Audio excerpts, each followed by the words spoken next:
Bora lá, então, vamos lá. Tá gravando? Ô, João, aí você começa só daqui pra frente, tá? O convidado escolhe o número do episódio, certo? Ah, é? Porque o episódio é seu. Qual episódio tá hoje? Qual é o número que fala sobre você? 111. 111 tá livre? Tá livre. Aí, ó. E por que 111? Portal, 11 do 11. Ah, não entendi. Explica. Eles dizem que quando você vê números triplos, principalmente um, a proteção, você tá na direção certa. Ah, um lado esotérico. Fantástico, fantástico. Pronto, pode começar, não pode? Bora. Em 3, 2, 1...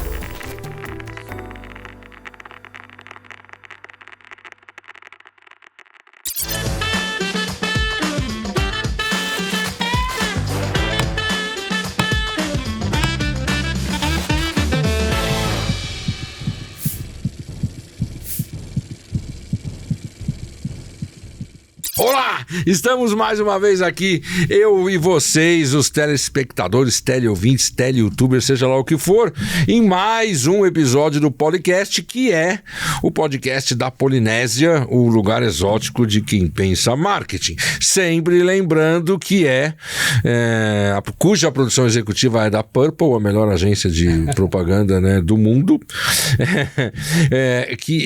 a pós-produção, né, a pós-produção, edição, né, que fala pós-produção, é do Besouro Fazedor de Ideias, meu querido João Rela, beijo pra ele. E estamos aqui nos estúdios de Amaury Mauro, os estúdios cinematográficos de Amaury Mauro, os melhores estúdios da América Latina.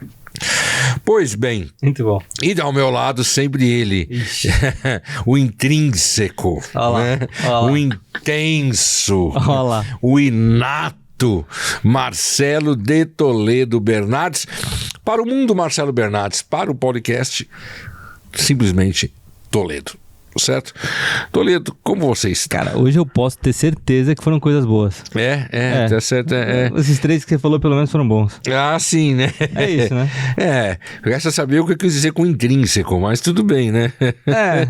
Posso ser criativo em cima. Pode. Deixa aí. Eu te dou matéria-prima, Toledo. É isso. Aí eu trabalho. Boa. Você diz pra mim como é que estão as coisas? Cara, no episódio passado eu falei que o Trump era um desafio, mas acho melhor a gente não abrir essa porta aqui agora. Não, né? Não vou falar do Trump, né, e do Oriente Médio, né? Que na verdade, você sabe que o termo correto não é mais Oriente Médio. Não é? Né? Não, né? É o como é que eles chamam agora? Não é Oriente. Eu vou lembrar, peraí. A nossa convidada agora teve um calafrio. Mas eles falam Oriente Médio é um termo meio inadequado geograficamente. Entendi. Entendeu, né? Entendi. O Oriente da Ásia. Né, que eles falam, né? Alguma coisa assim. Mas tô ansioso pra onde esse papo vai levar hoje. Hoje o nosso episódio. É o primeiro episódio com um entrevistado internacional. Olha, cara, que não teve, né? Não teve. A gente nunca entrevistou alguém de fora. Vem cá, Globo News, olha lá. Cola aqui, né? É isso. Mas vamos ver, né? A gente tá no futuro, né? A gente tá no futuro. É legal, né, que a gente pode fazer umas apostas aqui pra ver depois quando for pro ar, né? Nós estamos gravando em agosto, mas nós vamos estar aqui em novembro. Então, assim, eu acho que o Trump ali não vai dar em nada. Vão ajeitar ali um pouquinho daqui, um pouquinho dali, tal. O que ele tá fazendo com a Índia é pior, né? Então, ele quer cutucar os BRICS mesmo, né? Porque ele tá sendo ameaçado. Mas, hoje a nossa convidada... fantástica, certo? Que também é uma podcaster. Olha, mas é de outro nível, né, cara? Você quer aprender, né? A gente é franguinho, perto, é o pintinho perto, né, do galo. Cara, ela é uma podcaster em Dubai, cara. Em Dubai, entrevistando os caras lá, sabe, depois ela vai falar como é que chama esse negócio aí. Correndo risco hoje. Com os turbantes e tal. Ela é feríssima. Em inglês, cara. né? Em inglês, mas numa fluência, cara, que... Né, a gente precisa falar pra ela aqui que se for pra fazer o inglês tem que colocar a legenda, porque a gente não... né? seja bem-vinda, Lud. Obrigada, eu tava segurando minha risada aqui. Não, mas pode rir, pode rir. Lud, que saudade, Foi lindo! cara. Imagina. Você viu? É o apelido que eu mais gostava, Toledo. Que você me lindo. chamava de poliomielite, polenguinho, né? E tinha sempre... As pessoas mais legais me chamavam de Polindo, cara. Polindo. É um apelido, Polindo. Olha só. E que não é do ato de polir, tá? Não. É de lindeza. É de lindeza. Olha só. Lud, que surpresa, cara. Pois é, tô muito feliz de estar aqui. Puta, a gente tava falando aqui antes, você se formou em 2004, então nós estamos em 2020. 2007 eu me formei. Não, você teve aula comigo em 2004, desculpa, tá certo. Você se formou em 2007, teve aula comigo em 2004. Então vai fazer 20 anos, mulher. Não, faz 20 anos. Fez mais. Vou deixar os cálculos pra você. 21 anos, vai 21 fazer 21. da aula, vai fazer 20 de formado. 21, é a maioridade. A nossa relação entrou na maioridade. Caramba, hein? Então agora é pra vida. Putz, agora não tem jeito, né? Agora não tem. Cara, aqui porque assim, Sinto eu muito. não sei como a gente se trombou, acho que foi no quê? No LinkedIn. Não, foi no Instagram. Foi no Instagram, isso. Eu falei, caramba, Poli, você tá com podcast, que legal. Aí a gente começou a conversar. Isso, e porque você tem um podcast em Dubai que chama Samba Souk. Samba Souk, Souk, é em árabe, né? Não sei o inglês, Souk, não sei. Cara, eu falei, gente, mas como é que ela foi parar lá? Você é de São Paulo? Eu sou de São Paulo. São Paulo Paulistana. Capital, Então, olha lá, de São Paulo para, né, assim, para o Brasil, do Brasil para o mundo, Dubai, cara, né? Não, foi... Que loucura. Eu tô tão curioso, cara, tão curioso. Primeira coisa, seja bem-vinda, né? Obrigada. Fique à vontade aqui, você sabe que depois de 21 anos você pode fazer o que você quiser, falar o que você quiser, tá? Beleza. Eu já sei dos assuntos que eu não posso falar. E você tá dando de Dubai e região, tem assuntos que a gente não se fala, né? É melhor não tocar, né? É melhor não tocar. Eu não tô aqui, eu sou um AI. Mas cara, que saudade. Que nem eu te falei, né? Quem falou de você que é da mesma turma, a Marina Zin, Sim. o que já teve aqui. O Simonsen, que já teve aqui. O Ives também, que já teve aqui. Tudo é dessa mesma turma, época. Eu não lembro agora se tava todo mundo na mesma turma, né? Na mesma sala. Isso, pode ter mudado de sala. Mas, amo, né? E eu acompanho a trajetória de muita gente e tá todo mundo bem, isso é bom, cada um Legal. Não, tem um caminho super legal. Admiro todo mundo, tô muito feliz de estar aqui, muito conhecendo bom, agora muito o bom. Toledo, que eu não posso chamar de Toledo. Pode. Não, que o Toledo você veio depois, né, dela? Eu depois. Ela um pouquinho depois, eu entrei em 6. Entendeu? Ele é depois. Eu quero saber assim. Então você é paulistana mesmo? Sou. De que bairro você é? Da Gema, sou. Morumbi, né? Tá. Paulistana mesmo. Urbana meio. Urbana. Tá certo. E cara, que doideira. E você veio PP, né? Isso, né? Comunicação social, Fiz. com ênfase em publicidade e propaganda. Naquela época, que legal. E agora eu quero saber, vamos lá, você se formou em 2007, no meio de 2007. E vamos fazer uma trajetória que ela pode ser assim, a gente pode ir pra frente, pra trás, voltar, entendeu? Não tem regra. Eu quero saber o seguinte, você se formou em PP, o seu primeiro estágio foi onde? Bom, meu primeiro estágio, eu passei na TIM. Então, na época, era aquele processo seletivo gigantesco. Tinham 33 mil inscritos para 100 vagas. E aí, vestibular. eu entrei, foi super legal, né? Fiquei feliz. Meu Deus! Indo pro mundo corporativo. É porque a telefonia celular naquela época estava se estruturando, né? Então... eles tinham um prédio ali, até não era longe da minha casa, então foi uma mão na roda. Mas durou pouco tempo. E se tratando de São Paulo, isso faz toda a diferença. Né? Então foi muito legal. Entrei ali, eu não lembro direito o nome do departamento, mas era algo de relações públicas também, assuntos, sei lá, não lembro. Não lembro mesmo. Não, também, caramba, faz mais de 20 anos, pô. Eu devia lembrar, né? Enfim, talvez o departamento nem existe mais. Certeza. E então entrei, então foi um processo bem concorrido. A gente teve inúmeras entrevistas ali e tal, dinâmica, aquela coisa toda. E para 100 vagas, né? Então... Cara, quantos candidatos? 33 mil. Eu lembro porque isso foi eu gosto muito de stats, né? De numerozinhos. Tá, eu percebi. Eu meço tudo, então... 330 candidatos por vaga, cara. Caramba, pior do que medicina, 330 por vaga. Então, esse foi o primeiro, assim, oficial, vai. Você falou que gosta de números, por isso que você escolheu o 111, então. Gosto. Certo? Você sabe que teve uma figura aqui que escolheu, já foi o 1. Não, ninguém ela escolheu o 1. Que legal. Demorou pra caramba pra sair o 1. Sabe, já tinha saído 10. Sim. Né? Agora já tinha saído o 11, mas o 1 não. Que legal. O que será, então, né? Agora vai sair. O 7 acho que foi um dos primeiros, assim, né? Porque 7 é aquela média que a gente tá na cabeça, né? Sim. Cultural. Mas legal, tomara que o nosso episódio seja um episódio segundo, né? Mas e aí? Mas aí você falou que ficou por pouco tempo na TIM? Eu fiquei acho que uns 6 meses, mais ou menos, porque o trabalho estágio é normal, estágio é normal você trocar de estágio, né? Assim, eu ficaria mais se fosse mais interessante o tipo de atividade que eu faria, mas ali era mais operacionalzão, assim. No fim das contas, não era nem essa questão, é sempre o time, né, que você trabalha. Então era um pouco mais distante, assim. Teve muita mudança em 4, 6 meses que eu fiquei ali. Porque a gente tem que entender o contexto da telefonia móvel, que depois não é só telefonia móvel, em 2004, pelo amor de Deus, era outro contexto. Então acabei ficando pouco tempo. Tá.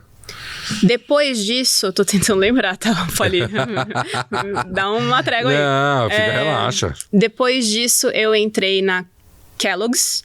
Na Kellogg's? Kellogg's, porque a empresa é Kellogg's e a universidade é Kellogg. É diferente, E aí foi muito legal. Que é a Universidade do Kotler. Foi muito, muito legal. Pessoal incrível. E é diferente, né? Nossa, serviço e produto, né? Produto que tem altura, largura, profundidade. Então, tem largura, altura. Tem altura, largura e profundidade, né? Muito legal. E então eu tava na área de trade marketing lá. E adorei a experiência, adorei as pessoas. Eu sou meio esponjinha, né? Então eu absorvi um monte de coisa ali. As ineficiências que aconteciam eu aproveitava. Então, troca chefe, troca isso. Eu tava lá. Tava lá aprendendo pra tentar ajudar e se desenvolve, você sempre foi esperta, né, meu? Para. Bem agitadinha, né? Enfim, então foi muito legal. E aí, depois de acho que uns 2 anos, teve muita reestruturação no final, assim, da minha estadia lá. E eu também tava vendo mais o mercado digital. Tá. E eu falei assim, esse negócio de digital vai dar uma bombadinha, né? Então... Que louco, né? Porque as pessoas não entendem que, assim, na época era uma suspeita, era uma incerteza, era uma coisa, aposta, novidade. Exato. Uma aposta, então, ninguém sabia um dia. Eu comecei a ver e comecei a ficar assim, eu preciso me desenvolver nessa área, porque isso vai ser muito... Meu trabalho vai ser muito influenciado, né? E aí comecei a procurar oportunidades e teve uma empresa nacional que revendia um software americano, que era mundialmente conhecido, chamado WebTrends. E o WebTrends, assim, para fazer um paralelo, ele era o concorrente do Google Analytics. Entendi. Então, assim, vender um produto que o concorrente é o Google e é de graça, era um desafio enorme. Mas a gente tinha bastante confiabilidade dos dados, né? Segurança de não perder histórico, entre muitas outras funcionalidades. Então, a gente trabalhava muito com banco, com segurança da informação, grandes multinacionais. Mas para quem fez PP, já era algo ousado você querer se meter com isso, né? Né? Você já era formada já nessa época, tudo, né? Não, ainda não. Não? Não, eu comecei cedo. Tá. Calma. Não era formada. Quando eu me formei, eu fui para Endeavor, que é uma ONG de empreendedorismo. Isso. Mas ainda, nessa empresa, eu era estagiária ainda. Que doida. É uma escolha ousada. E eu dava treinamento pra galera de TI. Opa! Imagina, não tava nem formada ainda, vindo do marketing, falando do log, do backlog, dos cabos. Na hora que eu tinha que fazer o setup das máquinas, era o meu pesadelo. Cara, e você era PP, E aí velho. vamos, né? E aí todo dia, era um treinamento de uma semana, com uma galera assim, eu tinha 20, sei lá, eles tinham 60, e era tudo tipo, diretor de engenharia de TI. Me ouvindo como, né, fazer as coisas de TI. Eu falei, gente, onde eu tô me enfiando? Mas foi muito legal. Mas você foi aprende, né? Já a briga é boa, não, eu aprende. Gostei da experiência. Era uma coisa assim, eu não ia fazer isso pra sempre. Mas eu adorei o desafio de, caraca, como é que eu vou me provar? Não, ainda mais TI, fazer bem que é essa TI galera, é um ambiente né? meio... São nossos clientes, Sim. eu queria que eles não reclamassem, né, depois. Não, e um ambiente duro, né? E você ainda pirralha, moleca, Total. falando com aqueles puta velha de TI lá, né? Tinha de tudo, mas tinha Sim, uma galera imagino. mais sênior, né? Vamos dizer assim. Mas Corajosa. foi legal. E eu tinha muito espaço lá também, porque o dono da empresa... Eu falei, olha... Até que eu tô gostando de fazer esse trabalho, mas eu não quero me distanciar do marketing. Foi para isso que eu vim trabalhar com essa ferramenta, né? E aí ele me dava carta aberta. Ele falou, então monta um departamento de marketing. Só que estagiária ainda, não tinha nem se formado. Mas não adiantava muito, porque por mais que eu tinha essa carta branca, o meu trabalho me puxava muito para a parte técnica. Então, assim, eu acabei saindo de lá. Mas era muito mais uma questão de alinhamento da minha carreira, né? Tá. Nada com relação a que tem uns caras doidos, tem um cara sentado nessa mesa aqui que gosta de programação, né, que se meteu a ser programador, que faz da programação uma terapia. Você fala, deixa outra coisa mais uma gostosa terapia? pra fazer. Eu acho. Porque não é minha profissão, né? E aí quando eu tô, sei lá, desenvolvendo um código, eu preciso pensar só nisso. Não tenho uma obrigação de entregar nada pra ninguém, é meu pra mim mesmo. Então eu gasto, sei lá, horas ali só resolvendo um problema lógico, né? Então... acabo dando uma esparecida. Legal, bem peculiar. Totalmente. Mas eu estou aqui do lado de dois peculiares. Né? E você não? Né? Boa. Não, eu sou o mais normal, insosso que pode ter. E aí você se forma e vai... pra Endeavor. Eu fui pra Endeavor. Porque a Endeavor, na verdade, não é uma empresa, né? É uma entidade. Não, é uma ONG. É uma ONG né? que ainda fica lá no INSPER? Putz, não sei. É verdade, Eu acho que fica. Tá. Quer dizer, não sei. Uma época eles estavam forte aqui no Brasil, forte. Na época que eu trabalhei, né? Claro. Desenvolvendo, né? Tem todo um lance do empreendedorismo. Não, então, a Endeavor, assim, foi uma escola pra mim.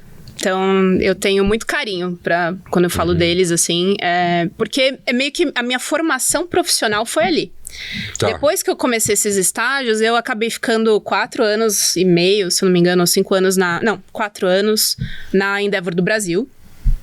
E aí a gente vai chegar lá na ponte aérea. Porque tinha quem estava na Endeavor uma época era a Renata Beth. Isso. Lembra da Renata Beth? Lembro. Então, ela trabalhou lá, a gente fez o trabalho de conclusão de curso, né? O PGE. Sim. Juntas, que era sobre a Endeavor. E aí, depois disso, eu acabei sendo contratada. E aí... Minha carreira foi bem assim... Preciso trazer a Renata Beth aqui, cara, que tem uma história de carreira que é totalmente uma doida. A Renata Beth, uma época, era repórter da Globo News na América Central. É uma coisa doida, totalmente figuraça, adoro ela. Beijo, Rê. Exato. E... Se você tem 2 filhas, ela tem 4. Ela tem. É isso. É verdade. Bom, e enfim, então eu trabalhei na Endeavor, de novo, assim, a maior autonomia do mundo que eu tive foi lá. Legal. Tenho várias histórias, assim, durante minha estadia, meu tempo ali, e junto com os líderes de lá, então, tipo, tinha projeto que a gente queria fazer. O Paulo Veras era o diretor-geral, né, da Endeavor em grande parte do meu tempo lá, né? Tinha um professor no SPM que era Veras. Então, Paulo Veras. E eu lembro que, assim, a gente sugeriu de fazer uma revista junto com um evento de fundraising, né? A gente ter um jantar de resultados. Ele falou, olha, a gente teve uma experiência mais ou menos ali com o livro, né? Então, foi muito trabalho, baixo impacto, tal. E a gente insistindo.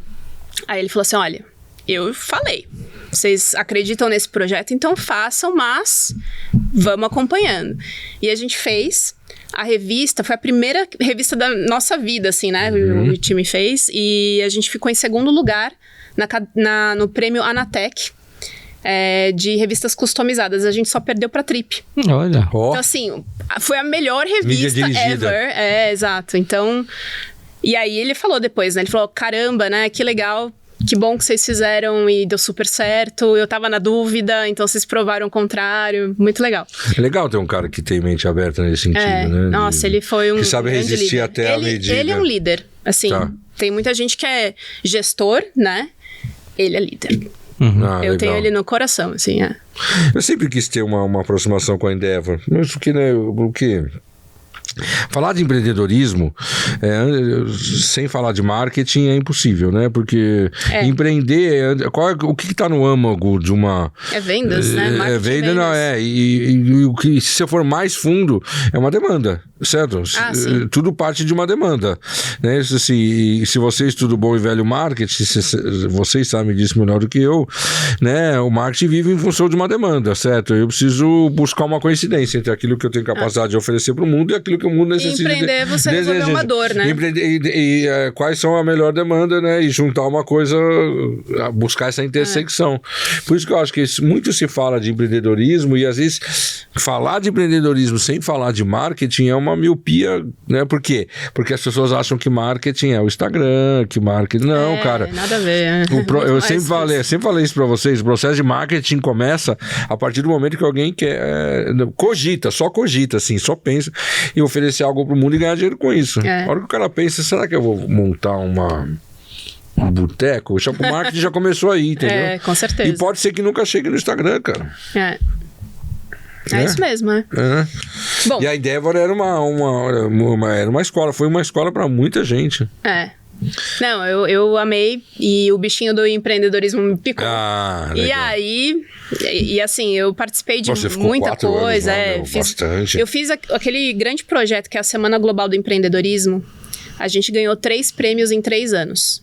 Mundialmente. E, bom, começou com Gordon Brown na Inglaterra em 2004, 2003. Era só na Inglaterra. Então, vamos fazer em uma semana um monte de atividade para celebrar o empreendedorismo para os jovens.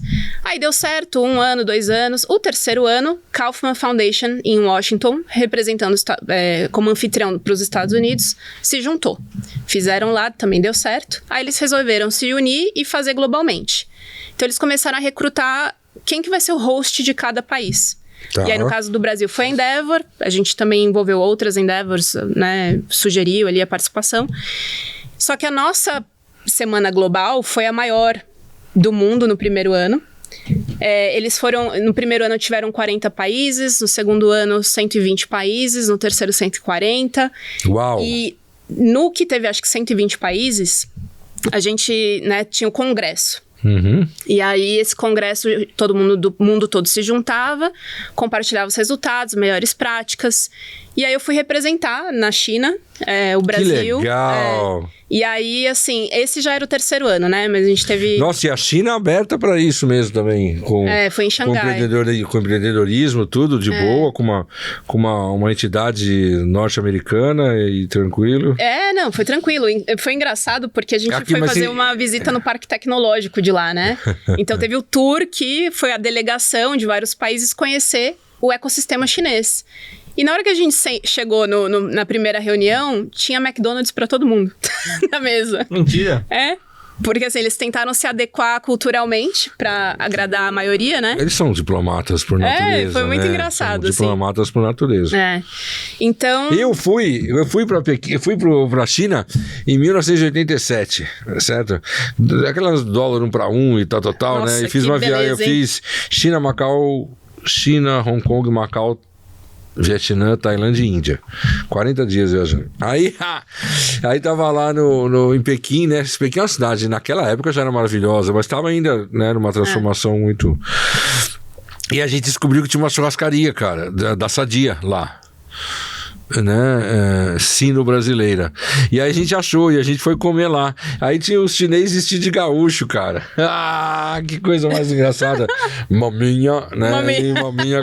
Cara, a gente entrou na churrascaria da Sadia lá, tinha a parede coberta de velho barreiro, assim, sabe? Gente, que engraçado. Muito engraçado. E ele, o chinês vestido de gaúcho, puta, foi engraçado pra cacete. Pronta, né? Né. Eu lembro que eu pedi um coração, assim, o cara chegou com coração, né? Eu falei, 1 or 2? Eu falei assim, 6. Ele, 6? E o chinês é um povo muito, né? Bom, se a gente se trata de empreendedorismo, é melhor aprender com eles do que ensinar alguma coisa, né? Não, com certeza. Assim, hoje em dia tá tudo junto e misturado, mas é uma referência, com certeza. 5 mil anos de história, né? Mas que legal, você foi lá pra China, né? Que legal, cara. Fui representar, então, né, a Endeavor e representar o Brasil, né? Porque a gente era o anfitrião do país. E foi super legal. E aí tinham várias categorias de prêmio. Aí tinha o Host Choice Award, que é todos os países vão votar no país que foi o melhor, que mais inspirou, que mais mobilizou, que vocês acharam que foi melhor. E no primeiro ano que a gente ganhou 2 prêmios, um era o Country of the Year, e o outro era o Host Choice Award. E eu acho que esse é muito mais especial, né? Porque, assim, são 120 países votando pelo trabalho que você fez. E, obviamente, a gente não fez sozinho. Foi uma mobilização de inúmeras entidades no Brasil. Imagino. Mas a gente teve que coordenar a galera toda. E se fosse sozinho, não ia acontecer, né?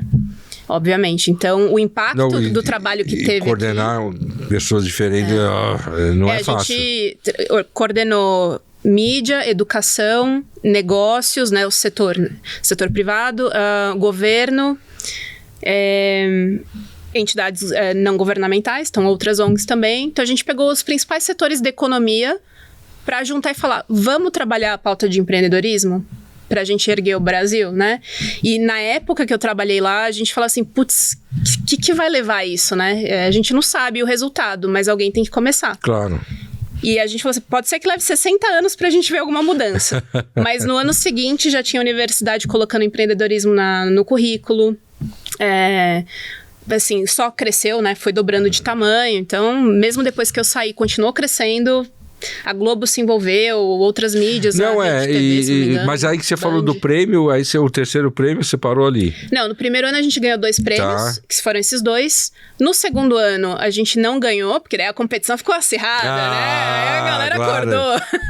Aí desceram pro prêmio. Só que aí no terceiro ano o gigante acordou. Então aí a gente foi lá, ralou, fez um monte de projeto, trouxe o Startup Weekend pela primeira vez no Brasil, em São Paulo. Que legal. Acho que foi numa universidade chamada Faculdade FIAP, se eu não me engano. FIAP. Então a gente se juntou ali. Eu trouxe, porque eu pensava assim, como é que a gente pode inovar dentro dessa semana? A gente já fez de tudo, tinha mais de 3 mil atividades acontecendo, né, no Brasil todo. Parece a banda de rock que lançou um baita disco, né? E o próximo. Exato. Um baita eu estava pensando. E aí, assim, a minha meta era ganhar prêmio. Porque assim, como assim, né? No ano que eu tô praticamente tocando aqui o barco todo, não vou ganhar prêmio, né? Eu gosto de gente assim, cara, aí, gente incomodada. Nossa, eu sou inconformada, até hoje. E aí, fiz, no terceiro ano a gente ganhou mais um prêmio. Que era, de novo, o Host Choice Award. Ah, que legal. Então foram dois Host Choice Awards e um Country of the Year. Nunca se falou tanto na história sobre empreendedorismo, né? O problema é que virou uma tem tudo que é novo tem as suas distorções também, né? Você sabe que você me conhece, que nem a gente tá falando do marketing aqui ligado ao empreendedorismo, né? Assim, banalizou-se demais, eu acho, no Brasil, sabe? Assim, o marketing? Você não, o marketing pior ainda, né? Porque o marketing foi destruído, né? Assim, a visão de marketing, pelo amor de Deus, todo mundo acha que só é o, né? E eu já sento o pé na jaca. Eu falo que o marketing digital não existe, certo? Existe a comunicação digital, canais digitais, marketing, existem negócios digitais. Mas marketing digital não, porque o marketing é o mesmo, certo? Certo. O marketing começa a partir do momento que a gente cogita. Mas o empreendedorismo eu acho que ficou pior. Ficou ali nesse... Porque assim, se vende muita ideia de que é fácil empreender, entendeu? Não, imagina. Que romantizou, e eu sabe como é que eu chamo isso agora para provocar? Eu falo desse empreendedorismo tóxico, sabe? É verdade. É modo de falar de... Não, porque aí fica vendendo aquela ideia do Não, você tem que deixar de CPF para CPJ, não sei o quê. E é uma ilusão, rasgar, né, o CLT. Isso é uma ilusão, porque a hora que você pega uma análise, você já ouviu uma menina, né, explicando a lógica que está por trás disso.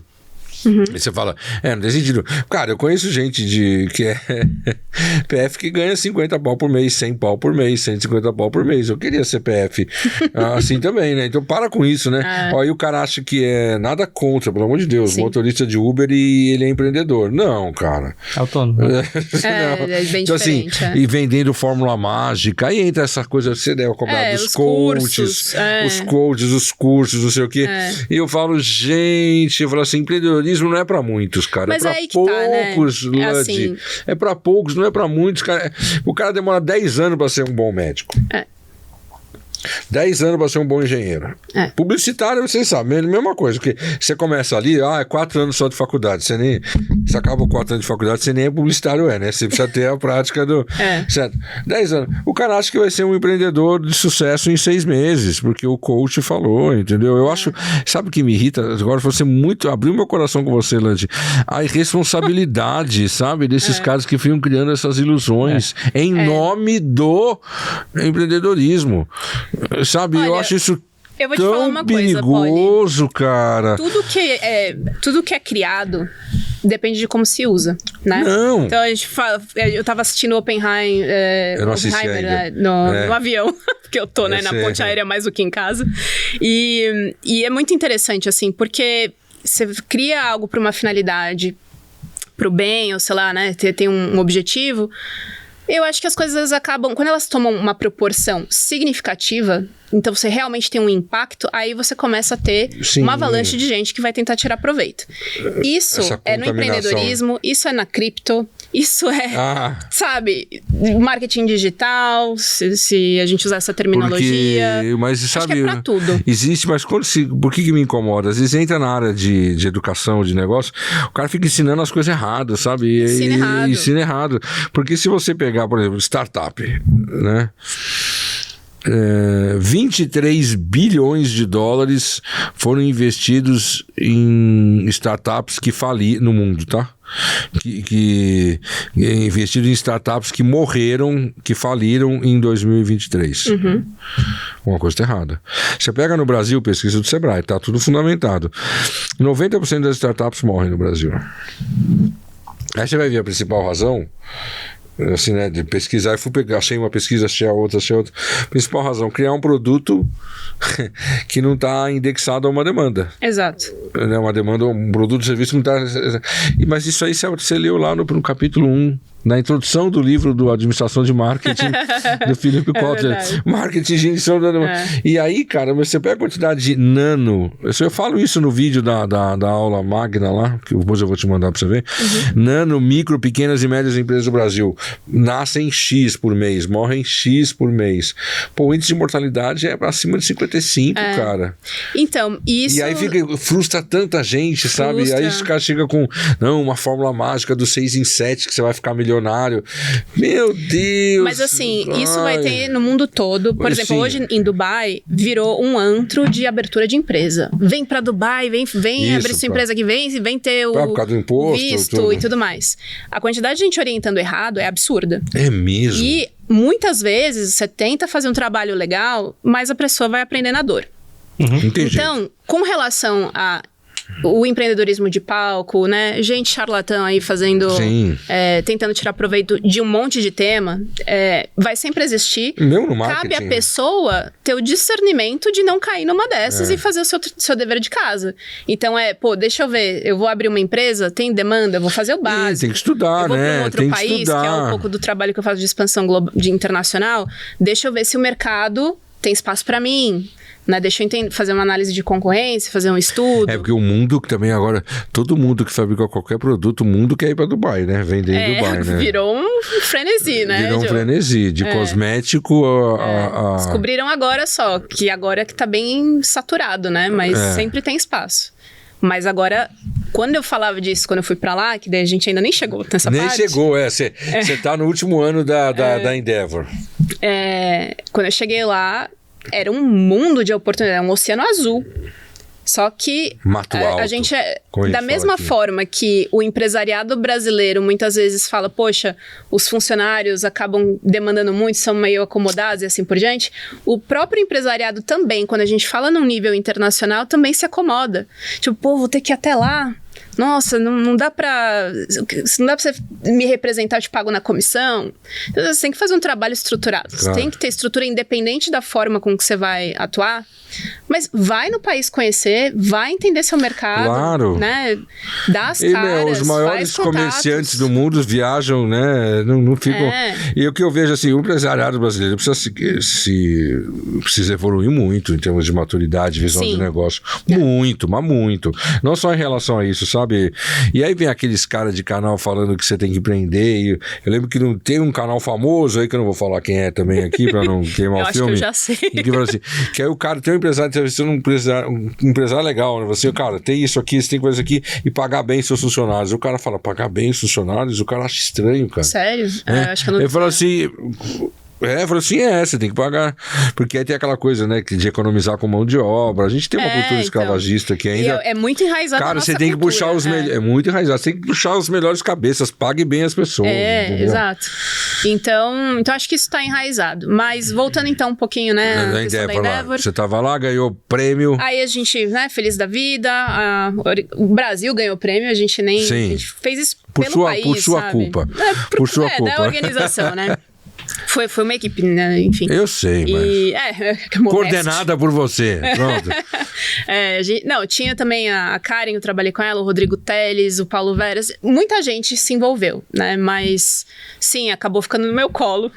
E sabe o que é engraçado? A bucha veio pro meu colo quando a gente tinha 4.000 e-mails para responder de uma newsletter que a gente mandou. Ninguém quis fazer isso. Falou assim, Lud, toma que o filho é teu. E eu vi como uma oportunidade. Falei, caramba, mas eu vou ter que falar com todas elas, e eu sou bem certinha, né? Apesar de ser meio louca, eu sou meio equilibrada, sei lá. Não, mas é assim, a vida é assim. Dedicada, todo mundo é assim. E aí eu falei assim, então é uma oportunidade de eu conhecer todas as organizações desse país. E aí eu fui, e foi assim que a gente montou uma rede muito forte de parceiros, né? Então, em um ano, eu falei com 1.500 parceiros. Uau! No Brasil. Eu visitei 18 estados. 18 ou 16 estados que eu visitei. Legal. A outra parte foi coberta pela minha gestora na época. Uhum. Então, assim... Aquela coisa, a bucha vem, mas você tem que transformar isso em alguma coisa. É claro. E graças ao impacto que tudo isso teve, a gente estava bem, né, com bastante visibilidade. Eu já estava assim, puxa, eu vou fazer o 4º ano de Semana Global, né, já fiz bastante, fiz todos esses anos. Já comecei a... Por mais que eu amasse a Endeavor, eu falei, cara, eu preciso de mais desafio. Mais do que esse, né? E aí... eles encorajaram, falaram assim, nossa, vai pra fora, nada te prende aqui, né, e tal.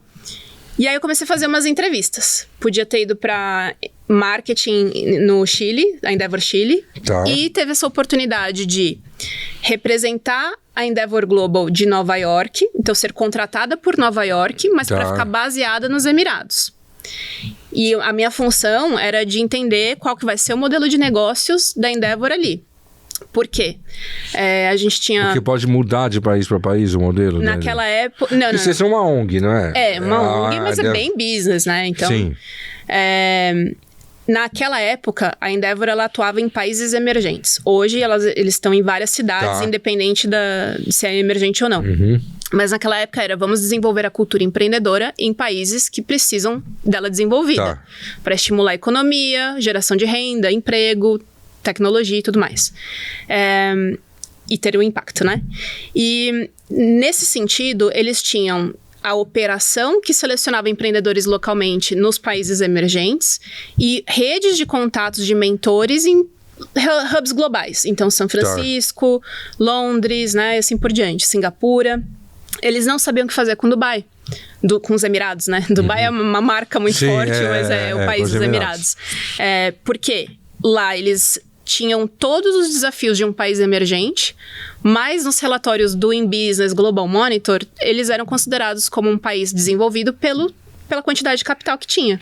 Ah, sim, então, por causa do ouro negro. Então, assim, do petróleo. É um país emergente ou não é um país emergente? E aí eu fui entender, então eu falei com vários empreendedores. Precisa ajustar o critério, né? Universidades, investidores, tudo mais. E aí a gente entendeu que sim, tem que selecionar empreendedor localmente, porque eles têm todos os desafios de um país emergente, né? E foi assim, o meu mandato era de desenhar esse modelo, entender se faria sentido e começar a fazer um que a gente chama de outreach, né? Que é um trabalho mais de... em campo mesmo, de promover e tal, evangelizar. E aí eu comecei a divulgar mais, a gente fez um painel internacional de seleção de empreendedores lá. E aí depois disso, eu continuei lá, mas aí eu fiquei 1 ano e meio com eles, em vez de voltar para o Brasil, porque o meu contrato era de 1 ano. Ah, de 1 ano. E aí você foi morar em Dubai. Fui morar em Dubai. E eu falei assim, agora que eu me estabeleci, que agora tá engrenando, eu vou voltar para o Brasil? Não, vou experimentar o que é Oriente Médio de verdade. Porque eu reportava muito para Nova York, né?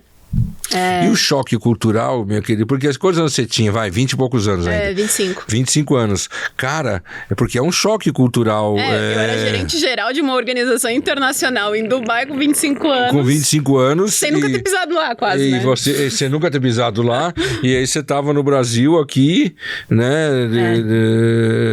Moleca recém-saída da faculdade. Cara, porque é um choque cultural. Lá é outra cultura. Você mulher ainda, né? Como é que foi esse choque cultural? Eu pensei até, pô, se você tivesse com vontade de comer feijoada, fudeu, né? Assim, pensa, cara. Tem dois ângulos disso, né? Uma, eu não senti no começo, eu fui sentir depois de 1 ano e meio. É mesmo? Porque eu cheguei com espírito turista. Falei, cara, é tudo novo.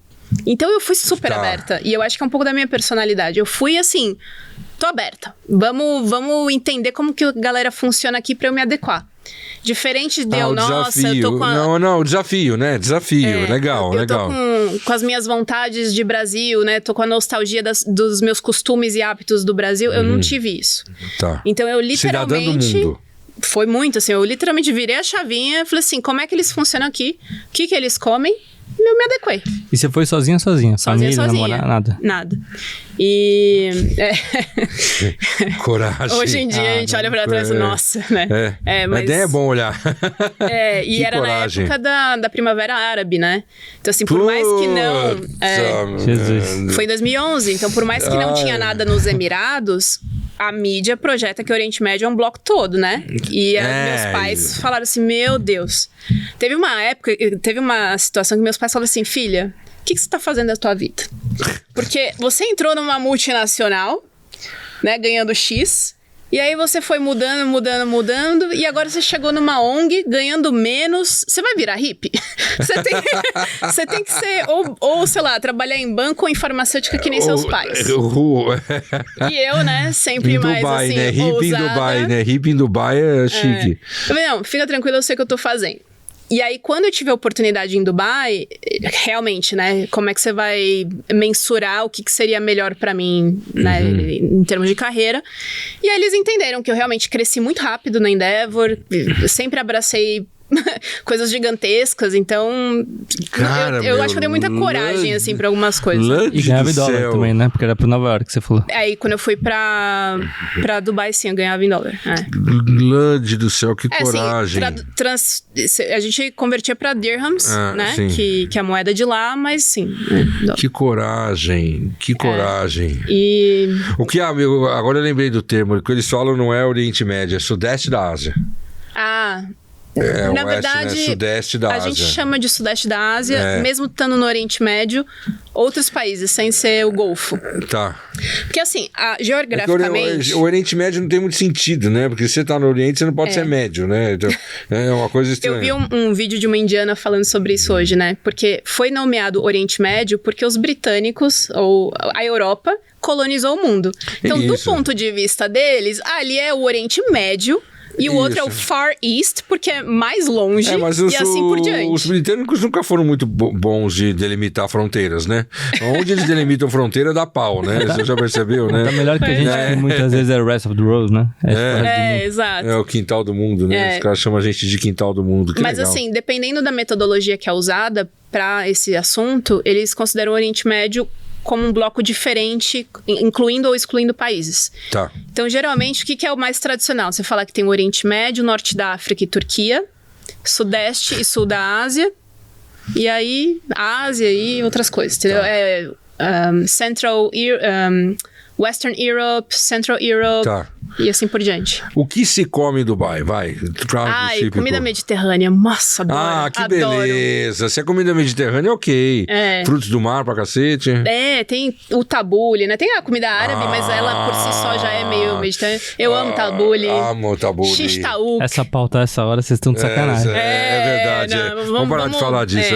Tone down aqui um pouquinho. Eu acho que não aqui, mas tudo bem. É que o Brasil também, que você pega uma comida típica brasileira, qual delas, né? Porque você come comida japonesa.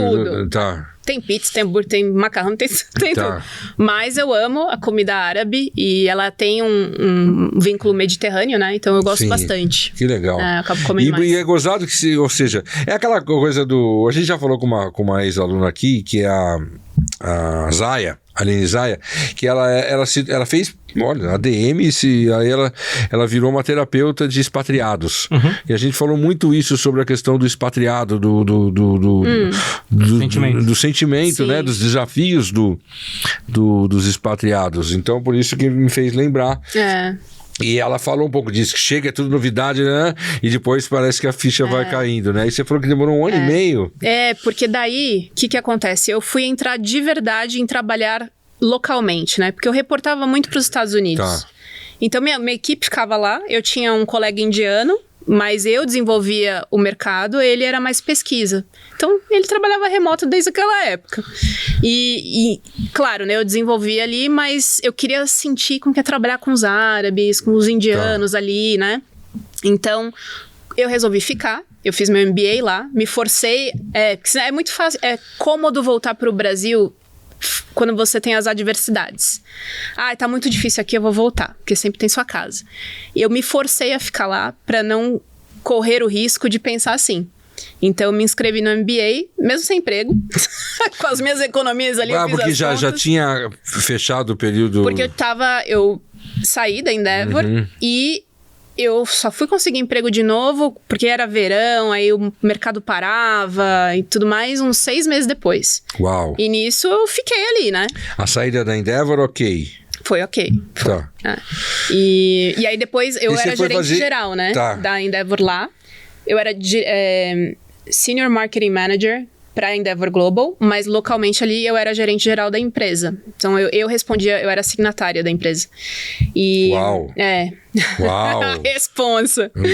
Uau! E aí, depois então, o meu mandato, vamos lá, era de montar um modelo, de desenhar um modelo de negócios, né? Validar. Sim. Depois veio um argeliano, que é o Karim Djerbois, ele definiu o board, o conselho. E depois veio o Nur Shawa, que é um libanês, que tocou as operações até há pouco tempo. Então, que fez a coisa girar. Você foi lá para plantar a sementinha, né? Foi. Que legal. Mas você podia ter continuado ou não? Quando eu tava aqui na Endeavor do Brasil, eu já tava querendo sair, porque eu queria novos desafios. E aí surgiu essa questão internacional, que é um novo desafio, mas o trabalho ainda era o mesmo. Então, entendi. Eu quis realmente... chacoalhar. Nem tentei. Eu poderia ter tentado, gosto muito, mas eu sentia que eu fazia mais no Brasil do que a minha função lá. Porque eu ficava limitada porque Nova York pode aprovar ou não, enfim, entendeu? Então, assim, foi incrível, mas... Mas assim, Orlando, é muito maduro isso, esse papo que você está falando de... Vou fazer o MBA aqui, porque no Brasil é fácil, que é só voltar, tem lá meu Porto Seguro, né? E você querer ficar lá, parabéns, cara. Obrigada. Meu, que coragem. Isso, não te contei nem metade ainda, meu filho. Você fez qual universidade você fez lá? Eu fiz a Helt. É uma universidade local. Não, é uma escola americana. Eles têm em Boston e eles têm os chapters, os campos internacionais, né?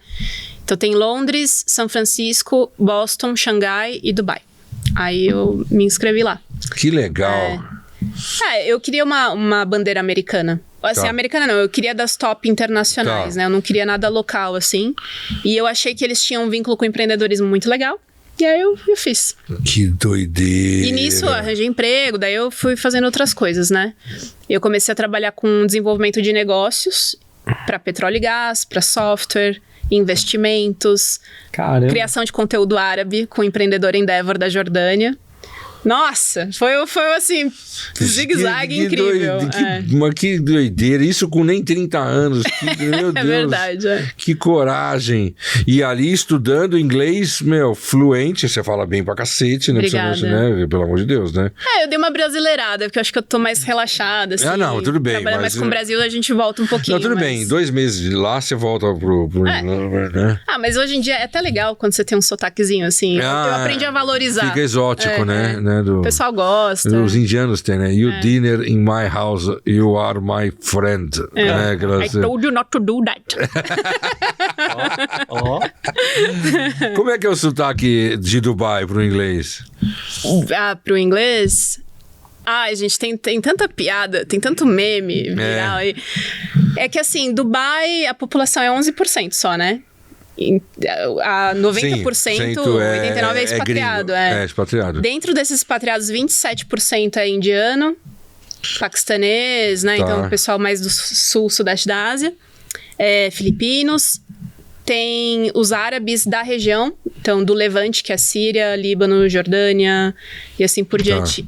Então, cada um tem um sotaque ali, pra falar a verdade. Os sauditas. Agora, o árabe você não arrisca? Eu falo. Atkalan árabe shwaia. E você aprendeu lá? Aprendi com a vida, porque... É mesmo? Foi muito engraçado. Assim, eu falo muito pouco, né? Como é, Lud, seu sobrenome é Figueiredo. Português. Você não tem descendência árabe. Não. E você aprendeu a falar lá? Eu sou meio misturada, né? Porque eu fiz teste de DNA.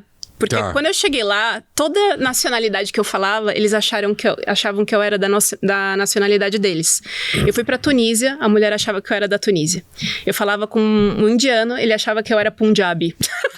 Punjabi. Eu falava com... A maioria acha que eu sou libanesa, grega, ou italiana, ou iraniana. Essas 4 é o que eu mais ouço. E você é tudo. E aí eu falei assim, gente, o que eu sou? Aí, enfim, fui fazer o teste do DNA. Teve outro menino que fez o teste da aqui, saliva lá, né? E aí, assim, sou super misturada, mas português, com certeza, Ibéria, né? Que eles falam. Tenho Turquia. Turquia também falam que eu tenho bastante. Então, tenho Turquia, tenho Grécia, tenho um pouco de Oriente Médio. É tudo misturadão. Mas que doideira, mas você fala árabe não é fácil não, minha filha. Não, eu fui pegando assim, quando eu cheguei pra ir pra Dubai, cheguei pra ficar, eu primeiro passei na Jordânia, porque teve um painel de seleção de empreendedores lá. E assim que eu cheguei, eu falando com os taxistas, né? Como é que fala vai pra frente, vai pro lado, vai ser direita, aeroporto, hotel. Então, ali eu comecei o meu árabe, de pegar da conversa. Então, eu tenho muitas palavras, e é muito engraçado, porque quando eu fiz o MBA, tinha gente de vários países do Oriente Médio, né? Sim. E aí, eu querendo entrosar e tudo mais, eu falava assim, não, deixa que eu peço a pizza aqui no restaurante. Aí eu falava, Lausamart, Wahed Pizza, sei lá, água, vai. Wahed Maya, sa. Tipo, que eles falam meio bravo, né? Mas pedir, por favor, me vê uma água Kabir, sa. Então, é grande e gelada. Aí eles falaram assim, nossa, você tá falando que nem os egípcios, fala que você tá morando em Dubai, você tem que falar que nem os locais, Anaaba, em vez de Anaísa, que é eu quero. Aí eu falava, Anaaba ou Wahed Pizza? Daí eles, só 10% da população fala assim, fala que nem os libaneses, Anabadi. Eu falei, tá bom, Anabadi ou Wahed Pizza? Aí eles, você tá tão libanesa. Eu falei, então eu vou falar o formal, o que brasileiro. é o tradicionalzão, né, que tá nas escrituras, que é o Ana Urid. Então, eu quero bem formalzão. Aí eles, todo mundo vai rir da tua cara se falar assim, ninguém mais fala desse jeito. Então, em vez de eu aprender 5 novos verbos de árabe, eu aprendi 5 versões do mesmo verbo. Eu não ia terminar nunca. Entendi. Então, eu tenho muita palavra de dialetos, né?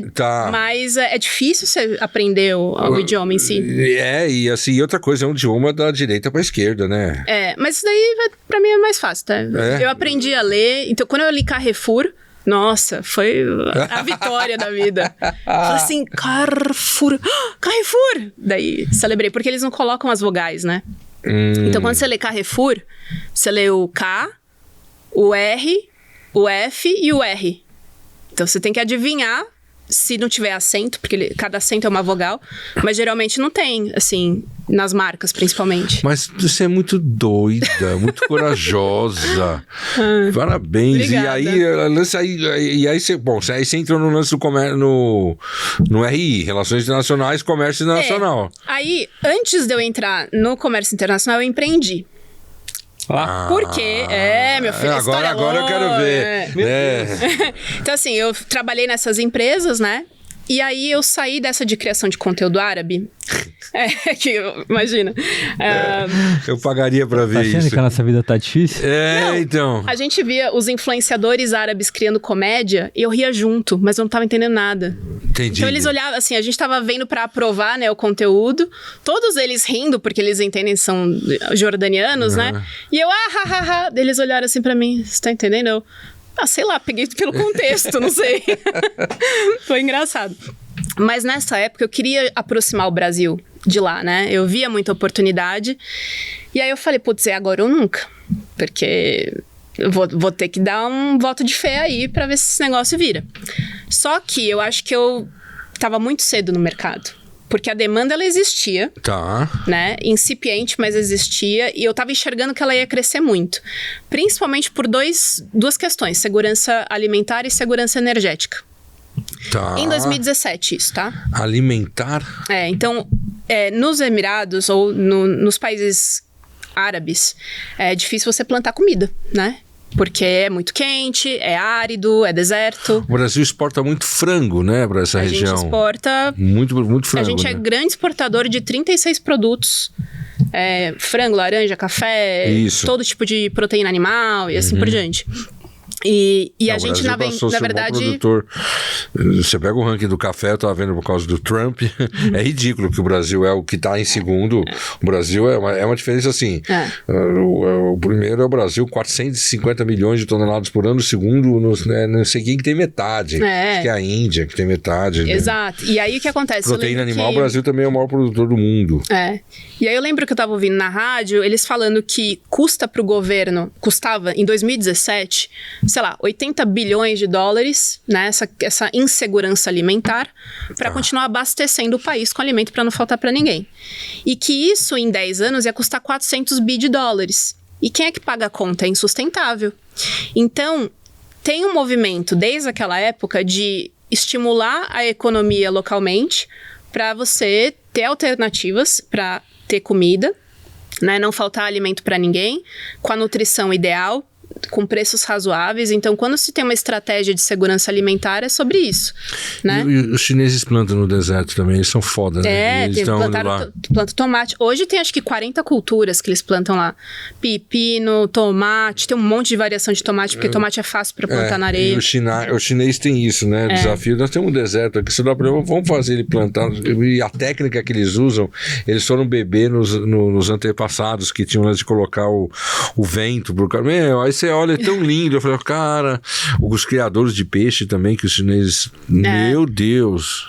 Exato. Então, naquela época, né, começou essa conversa. Eu falei assim, nossa, a gente é a fortaleza disso, né? Com certeza. Brasil, celeiro e a gente, como o maior ecossistema de inovação da América Latina...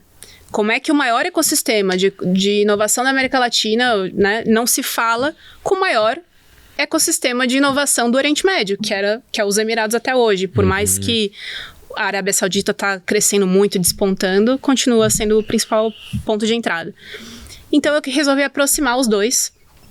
Eu era já procurada por várias pessoas, mas era muito exploratório ainda, era muito incipiente. Então até hoje tem, imagina, desde 2017, então vai fazer 8 anos, né? Sim. Vai fazer 10 em breve. Faz 8 anos que eu tô nessa, né? Eu já trabalhava com expansão. Eu já expandi, por exemplo, as empresas que eu trabalhei, eu expandi para Malásia, para Inglaterra. Trabalhei o mercado americano. Empresas brasileiras ou dubaianas? Dubaianas é bom, né? Dubaianas. Dubaianas. Então, uma empresa Bahrein, do Bahrein. Tá. Trabalhei o mercado americano para eles. A empresa tinha uma fintech lá, que é a parte de investimentos que eu trabalhei, que os fundadores, um era jordaniano, o outro era britânico. Nossa equipe era muito diversa. Era o maior a maior racionalidade de nacionalidades por metro quadrado ali. Porque tinha americano, iraquiano, iraniano, jordaniano, britânico, russo, muito louco isso, brasileiro, né? no caso, né? Era muito legal. Foi uma experiência incrível que eu adorei também. Trabalhar com um time tão diverso. As coisas funcionam. Que começa a não ter muita máfia localmente, muito, né, complôzinho. Então é legal, eu gostei. Mas é gozado que você falou de segurança alimentar, pensando no Brasil, eu pensei que você ia levar empresas brasileiras para lá. Era a ideia. E aí você acabou sendo, pegando as empresas, entre aspas, locais da região e levando para outros mercados, quer seja para o Oriente, quer seja para o Ocidente. Não, é que eu misturei as informações, desculpa, você tem razão. Então, essas empresas que eu expandi em outros mercados foi quando eu trabalhava como funcionária para eles. Eu era parte da equipe. Entendi. No crowdfunding, né, assim por diante. Você foi trabalhando nessas empresas, você foi ganhando curva de experiência. Empresa de SaaS, empresa de petróleo e gás, né, energia e tudo mais. Quando eu resolvi empreender, era porque eu via as oportunidades do que a gente era bom, que a gente fazia no Brasil. Não necessariamente só de agronegócio, de agtechs. Não, você tem aviação no Brasil. Exato, mas sempre com vínculo de tecnologia, que eu gosto, né? E foi assim que eu comecei. Você gosta porque você começou lá atrás fazendo estagiário numa empresa de TI, verdade, né? Olha não tinha linkado. A sementinha ficou. É verdade, eu não tinha percebido. E aí você começou, aí você criou a sua empresa. Criei minha empresa e eu falava com todo mundo sobre tecnologia do Brasil. A galera falou assim, mas o Brasil tem tecnologia? E eles falaram assim, vamos cortar essa conversa aqui, me fala de açúcar e frango que eu quero comprar. Quero comprar commodities, containers. O dia que vocês têm que falar pra você, o dia que vocês conseguirem a produtividade de um brasileiro, né, por hectare, quantas sacas, o dia que vocês conseguirem fazer 2 safras de soja por ano, né, com uma no meio, com uma safrinha no meio, né? E não tem só isso, o agro é até legal e tal, mas o agro também acho que precisa evoluir muito, né?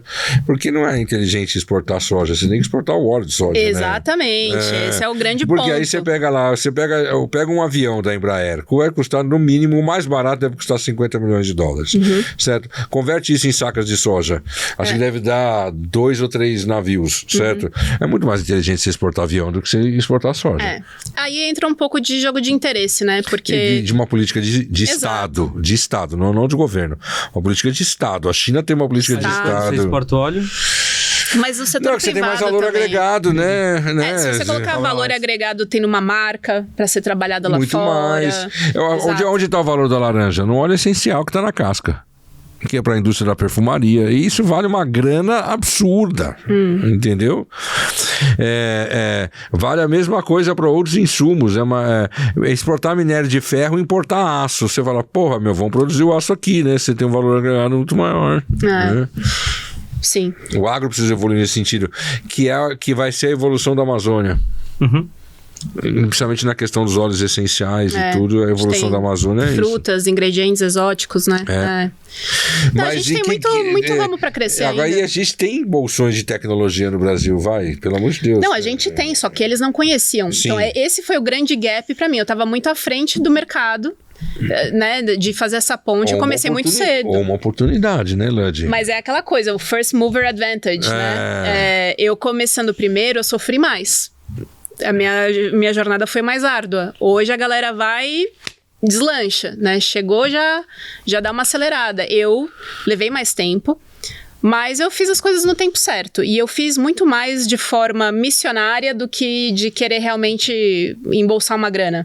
Tá. Porque se fosse para fazer dinheiro, eu não abriria uma consultoria. Porque eu acho chato. Eu não acho assim, né? Uma consultoria. O que você tá realmente fazendo de diferença? Então, eu nunca me vi como uma consultora, e sim como uma empreendedora. Eu queria resolver os problemas. Eu sabia que eles não têm alimento, eu queria trazer tecnologia do Brasil que resolvesse as questões ali.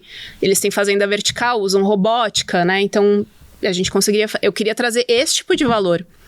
Só que a tecnologia do Brasil, a inovação brasileira não era percebida. Hoje já está mudando.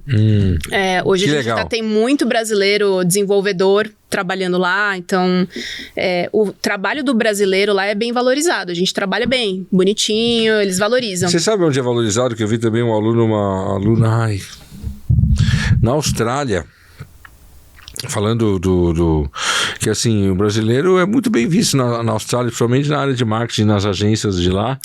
Porque assim, o cara não solta a caneta, entendeu? Deu 6 horas, o cara não solta a caneta. Gringo pra fazer o que o brasileiro e os caras ralando, e é pau pra toda obra, que nem você, assim, tratorzão, bora e vambora, e eles são bem vistos lá fora. A gente é muito criativo, né? Então essa nossa flexibilidade, a nossa diversidade ajuda muito. Não só nos Emirados, mas em Portugal, né? Que o pessoal já é mais estruturadinho, na Europa como um todo. Na Ásia, os japoneses, né? Tudo muito certinho. É porque então, a gente é uma mistureba de coisa, Exato. né? Então eu acho que é isso que nos faz, né? Assim, essa coisa, conversar com todo mundo, não importa quem, né? E tudo. Então, a nossa indústria criativa, né? É muito valorizada nos Emirados também. Tem muito brasileiro em agência de publicidade. Começa a ter muito mais brasileiro em engenheiro, né, em outras posições de liderança, que antes não tinha tanto. E o Brasil tem ótimas faculdades de engenharia, pelo amor de Deus. Sim, a gente é muito bom. Você pega o ITA e a Unicamp e a USP. Agora, a gente podia montar uma filial da Purple lá em Dubai. O que você acha? Vamos? Bora? Bora. Vamos fazer os, né, criar... Tá difícil uma. Mas é a filial que supera, talvez supere a coisa. Agora, e aí, a sua empresa hoje você tem uma empresa que faz essas conexões, é isso? De negócios do Brasil com Dubai. Posso simplificar assim ou não? Ou de qualquer lugar com Dubai? Hoje em dia, meio de qualquer lugar, né? Porque eu trabalho, por exemplo, com o governo da Bélgica. Isso, fala da Bélgica pra mim. Porque eu sei que você conhece. Eu sei que você conhece a rainha da Bélgica. Conhecia. Que é sua parça, Brother, né? Sister. Eu conheci porque, assim, o que a gente... Então, né, eu comecei a consultoria ali, tava complicado, entrei justamente porque eu tava muito cedo no mercado, entrei numa agência governamental, que é a Apex Brasil. E aí, aqui? Mas lá em Dubai, no escritório de lá. E aí eu trabalhei com atração de investimentos e internacionalização de empresas. Perfeito pra você. Não, foi perfeito não, foi lindo, porque não tinha uma startup brasileira em Dubai, nos Emirados. E eu levantei a bandeira da tecnologia, assim, né, construí, né, um case ali, a gente precisa fazer isso. E aí eu tive o apoio do pessoal daqui de Brasília, pessoal muito legal também. E tudo que eu meio que ia validando com eles, falou assim, a gente vai fazer isso no Select USA para os Estados Unidos, a gente também vai fazer isso. Então, eu tava na direção certa, foi aí que, assim, é o momento ideal, sabe? Eu cheguei no melhor timing. Porque daí... assim, eles não estavam muito acostumados no escritório local de trabalhar com tecnologia. Então, assim, não, olha mais renováveis, olha mais infraestrutura, né? Eu visitei os fundos soberanos ali e tal. Mas, naquele momento, como a indústria 4.0 tá revolucionando infraestrutura, petróleo e gás, renováveis. Sim. Aí, pisei no acelerador. E aí, resumindo, né? Em 5 anos, a gente cresceu 10 vezes. Caramba. Porque a gente começou com 5 startups numa feira de tecnologia de lá. E hoje, ano passado, mesmo eu não estando mais lá, continua crescendo, teve 50. Uau! Então, de novo, eu gosto de medir as coisas, né? Então, assim, muito cresci 10x. O projeto cresceu 10x, claro. né? E aí eu fico feliz, porque daí começaram a ter CNPJs brasileiros ali, então, contratação. Então, você começa a trazer o Brasil para lá, né? E aí você começa a ter uma troca muito maior. Por isso que hoje é muito mais desmistificado, né? Essa questão de Oriente Médio, com a porta de entrada dos Emirados. Sim. E eu fico feliz, porque assim, é uma sementinha ali que, né, que o povo não... Você viu que você é você é uma plantadora de sementes, né? Você plantou várias sementes nessa trajetória. Por assim, tudo que eu me envolvi, assim, cresceu muito. Né? Isso. O negócio da Semana Global, eu comecei ali, trabalho de formiguinha, maior semana do mundo. Isso. Você sempre é uma fertilizadora, né? Uma boa fecundadora. Jesus amado. Não, de negócios. E aí você foi pra Apex, e da Apex você foi... E aí eu resolvi empreender de novo. Tá. Porque, assim, eu nunca almejei carreira pública. Tá. Eu simplesmente adorei o trabalho, teve a oportunidade, eu passei no processo seletivo, tava super alinhado com o meu propósito, né? Com a minha consultoria anterior. E aí eu vi que o momento mudou, o contexto era diferente com o Brasil. Eu falei, vou tentar de novo. E aí voltei, melhorei algumas coisas que eu tava fazendo antes. E aí hoje, assim, o que eu faço? É prospecção, basicamente, né? É desenvolvimento de negócios para entidades governamentais, fundos e empresas. No fim das contas, todo mundo está buscando o cliente, o investidor e assim por diante, então eu desenvolvo o mercado para isso. Lá, aqui, enfim, né? Cada cliente é de um jeito. Então, o governo da Bélgica é meu cliente, da região da... Caraca, eu não caibo. Com licença, valeu. A gente não cabe nessa mesa. Bora. A gente não cabe nessa mesa. Gente, o cliente o governo da Bélgica é meu cliente. É, da região sul da Valônia, né? Tá. Então não é a Bélgica inteira, é a região sul. Ah! E, pra amenizar, né? Não, enfim, consegui, passei a concorrência lá, tá? A gente renovou, inclusive. E eles querem desenvolver oportunidades com empresas brasileiras aqui. Então, eles querem levar empresas para a Europa, né? Então, se você quiser expandir para a Europa, a Bélgica tem uma porta de entrada muito interessante. Porque a Bélgica é sede da União Europeia, né? Exato, é o coração da Europa ali, que a gente costuma falar. E assim, e teve todos esses países... o tratado, né? Antes do Trump se eleger, a Europa veio correndo e assinou o tratado com... É ligeiro, né? Com a Mercosul, né? O que fode ali a Europa são os agricultores franceses. O resto tá tudo... Não vou entrar nesse mérito. Não vou entrar nesse assunto. Mas assim... Porque os agricultores franceses são os mais resistentes em acordos bilaterais entre a União Europeia e o Mercosul. É porque o nosso agro, né, falando um pouco do agro, o nosso agro é muito forte. O agro deles também é forte e tem essa ciumeira. Então, na mídia, eles colocam muita notícia falsa, muitas vezes, pra prejudicar o outro lado. E tem um perfil do agro deles que é tão ruim quanto o nosso perfil ruim aqui também, sabe? De conservador demais, reacionário, sabe? Essa coisa. Eu não sei se é só da França, mas assim, a Europa no geral. Bom, mas... então, assim...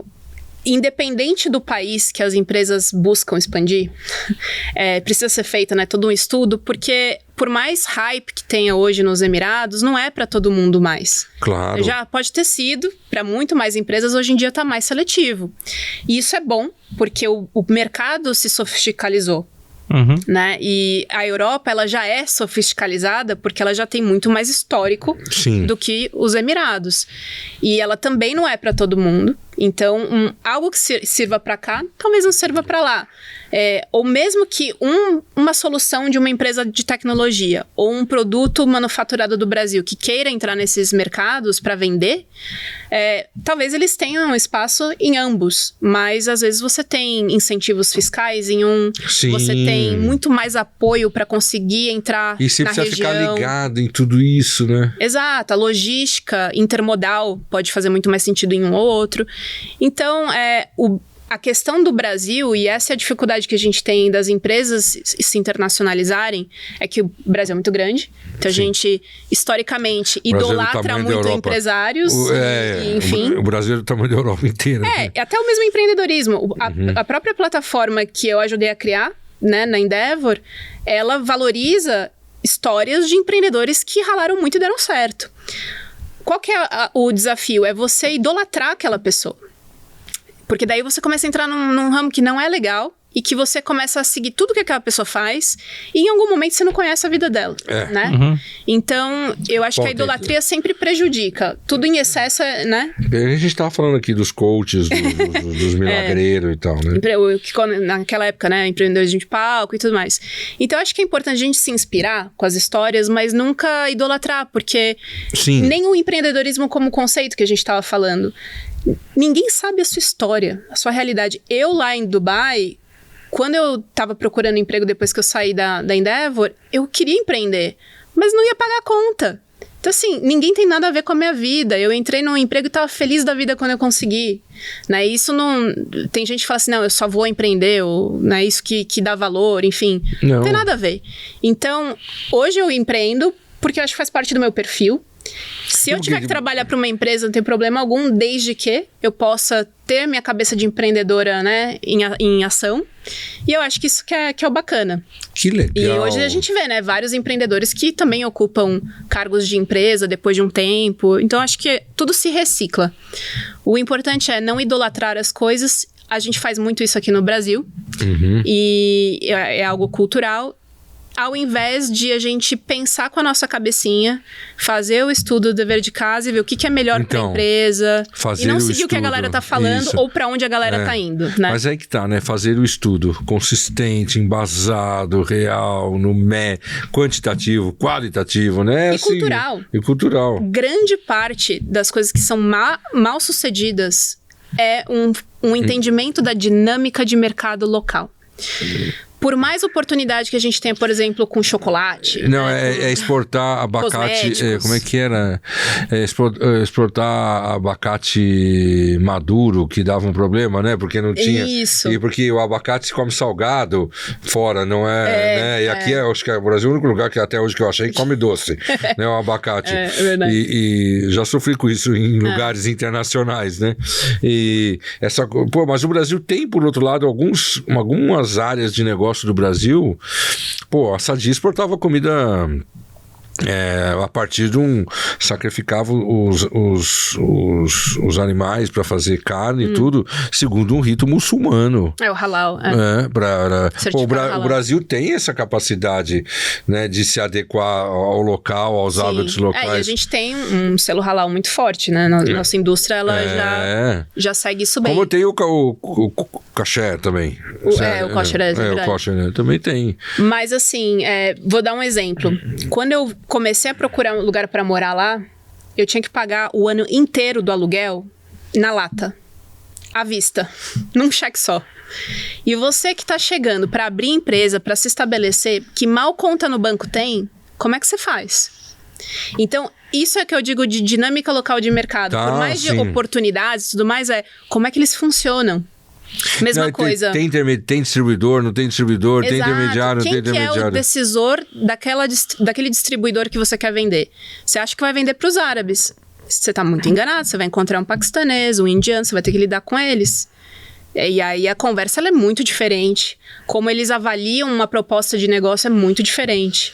Como eles vão negociar com você é completamente diferente. Então, são muitas camadas e os Emirados, né? Tendo 200 nacionalidades ali, sei lá. E é muito legal você falar Emirados, porque é isso mesmo, né? As pessoas não entendem que são vários Emirados que juntos, né? Formam uma região, né? Exatamente.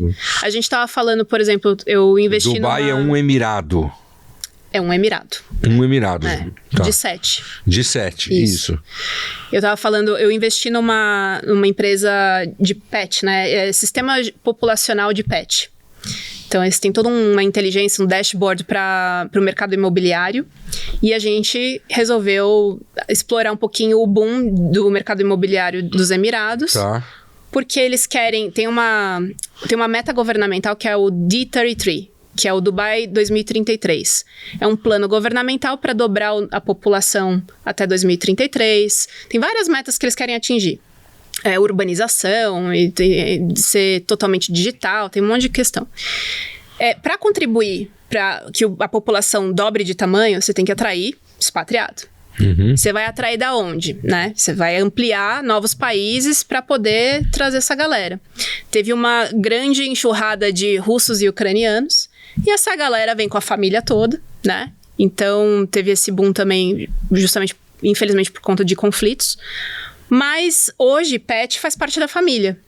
Então, a gente viu isso como uma oportunidade, porque se você vai se relocar com a família inteira, você não vai deixar seu pet sozinho. Você vai trazer junto. E se o mercado não tem infraestrutura adequada para acomodar isso, você tem problema sanitário, você tem problema de municipalidade, assim por diante. Então, a gente resolve uma boa dor. Agora, qual que é a pegadinha, né? Quando a gente fala do mercado imobiliário aqui e dos gestores, né, de condomínio e assim por diante, é um perfil meio uniformizado com quem a gente lida para decidir as questões. Você tem o proprietário e tem essas empresas. Lá, o proprietário é o árabe. né? Ou expatriados com grana. Mas quem gere é zilhões de empresas de facility management que é dominado por indiano, paquistanês. Completamente diferente. E os caras não têm a mesma visão de uma estrutura de longo prazo, né? E tudo mais. Então, só aí, o seu go-to-market impacta pra caramba, né? Porque quem é que você está endereçando e como é que você trabalha isso com eles? Sendo que é tudo pulverizado. Você tem zilhões deles. Por onde você começa? Meu Deus. Não é assim, eu vou naquele proprietário, naquela empresa imobiliária que é grande e vai ser tudo tranquilo. Não, você vai ter que lidar...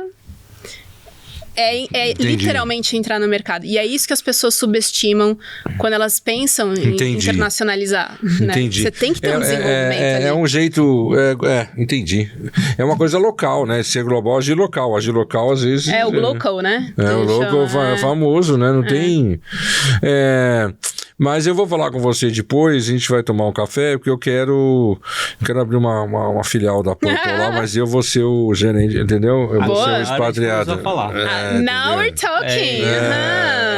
Doing business. Mas, cara, que legal. Nossa, que surpresa. Que surpresa. Meu Deus do céu. Que legal, cara. Eu não sei nem, eu tô assim, extasiado. É muita coisa, né? É muita coisa, mas muito legal, Lud. Que legal essa... Não tinha uma pista de pra onde ia, né? Não tinha a mínima pista, cara.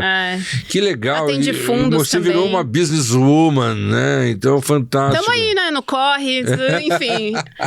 Esses títulos, né? Enfim, a gente nunca sabe, mas... Os fundos... Assim, eu trabalhei com a New Ventures, que é um fundo aqui... um fundo americano que investe em Latam. Tá. E a gente trabalhou com eles lá também. Aí foi mais Emirados, né? Então, eu adoro o Reinaldo. Enfim, virou brothers, né? E empresas, desde fintech, até tem de tudo. Mas eu acho que assim, o ponto principal é o que... Por isso que às vezes a gente vai mudando. E agora tem um podcast que eu tô bastante dedicada para ele. Eu quero resolver a dor da expansão global, né? Global expansion é muito disfuncional. No mundo todo. E eu acho que é mais ainda aqui no Brasil. A gente tá menos preparado porque a gente foi menos exposto até hoje. Mas eu acho que não dá para esperar mais. E assim, eu sei que grandes empresários falam que o Brasil é muito grande, que primeiro domina seu mercado antes de ir para fora. Não necessariamente. Exato. Então, eu acho que a gente acaba deixando para expandir muito tarde. Sim. E tem uma frase... coisa, existem... Quanto mais você exportar, mais você vai gerar emprego aqui. Dependendo do ramo de negócio. E outra coisa, existem vantagens fiscais de exportação. Exato, né? Então, e não só de exportar, mas de você ter uma equipe fora, né? De operar lá fora. A gente tem vários casos legais do Brasil, mas são muito poucos. E estão concentrados nas grandes nacionais. Mas assim, hoje, internacionalizar é para muita gente. E claro que você tem que dominar o mercado, mas o quanto antes você precisa inserir isso na sua pauta. Porque tem uma frase do Sheikh Maktoum, que é o ruler de Dubai, né? O governante de Dubai e vice-presidente dos Emirados. Ele fala que seja você um leão ou uma gazela, você tem que correr mais rápido todo dia. E é verdade. É incrível isso. Porque ou você vai ser pego... ou você vai fugir, entendeu? Ou você precisa pegar alguém, ou você precisa fugir de alguém. Exato, Então, assim, eu acho fantástica essa frase, porque isso move os Emirados. E eu admiro muito o país em si, principalmente, né, Dubai também como Emirado, porque é muito mais a mentalidade ali. Sim. Porque problema sempre tem. É perfeito? Não é. Mas eles sempre buscam melhorar. Eles não perdem tempo para melhorar. Não, eu acho muito legal em Dubai é o seguinte, se você vai chegar aqui com o seu dinheiro, nós não vamos perguntar de onde veio o seu dinheiro, certo? Mas se ele entrar aqui, aí nós vamos... É outra história, né? Por isso a questão tem muito... Por isso a questão do muito investimento estrangeiro, né? Russos e alemães e tal. Sim, não, isso sim, Mas, então assim... Existe uma dor latente que as pessoas têm dificuldade de ter casos de sucesso no exterior, né? A internacionalização ela é disfuncional. Então é essa dor que eu tento resolver. Se vai ser com podcast, se vai ser com consultoria, não importa, né? A gente faz palestra também. Agora, se algum empresário brasileiro que tenha a possibilidade de colocar o seu produto dentro de Dubai, você é a pessoa. Você cuida de tudo isso? Cuido. Existem várias pessoas fazendo esse trabalho, né? Mas o que eu acredito, e aí acho que a gente se diferencia por isso, eu acredito que é o empresário, o empreendedor, a empreendedora que tem que estar empoderado para essas decisões. Então, eu prefiro dar o caminho das pedras do que falar, pô, vem comigo que eu tenho um shake árabe, sei lá o que, entendeu? Todo mundo fala isso, é tudo baboseira. Eu já vi... Eu faço trabalho direito. Legal você entendeu? Deixar isso claro. Exato. Quais segmentos de oportunidade lá? Putz, logística com certeza, logtechs se dariam muito bem.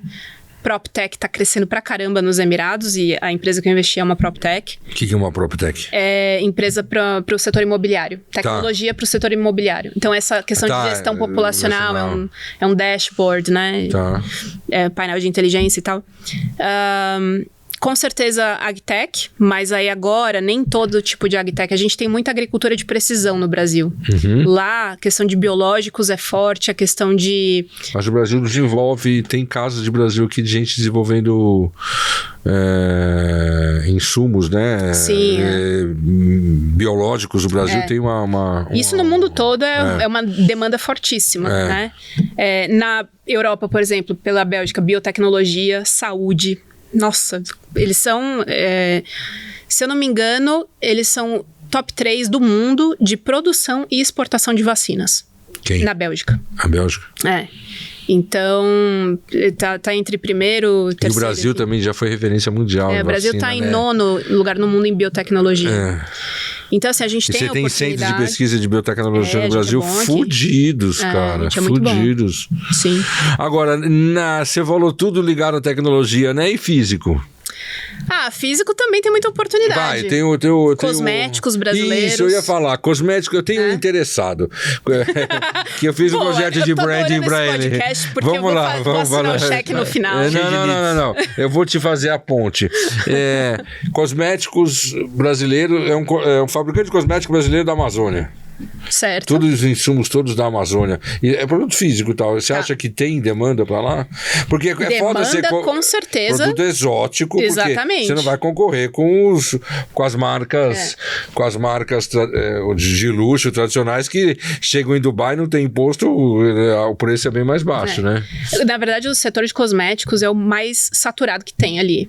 Tem muito cosméticos. E a mulherada compra, mas não para de entrar marca nova. Por quê? 2 motivos. Uma que o mercado ali, ele precisa de novidade. Nada dura... Assim, você vai num restaurante, daqui 2 anos ele mudou totalmente a fachada.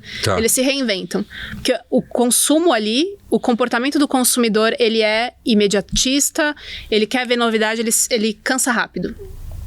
E isso aplica para cosmético também. Então, você tem que sempre trazer um lançamento e tudo mais. Isso é muito bom pra gente, porque como a gente vem com essa linha Amazônia, exótico, a gente se diferencia, mas... De novo, para sustentar essa operação, ela acaba requerendo mais, hoje em dia, do bolso do empresário, né?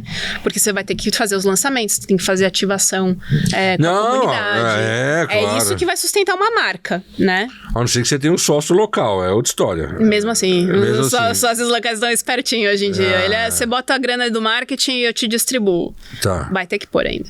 Entendi, entendeu? Legal, que legal, né, cara? Agora, montar uma agência é fácil, você só... Não é um dos mercados de oportunidade. É verdade.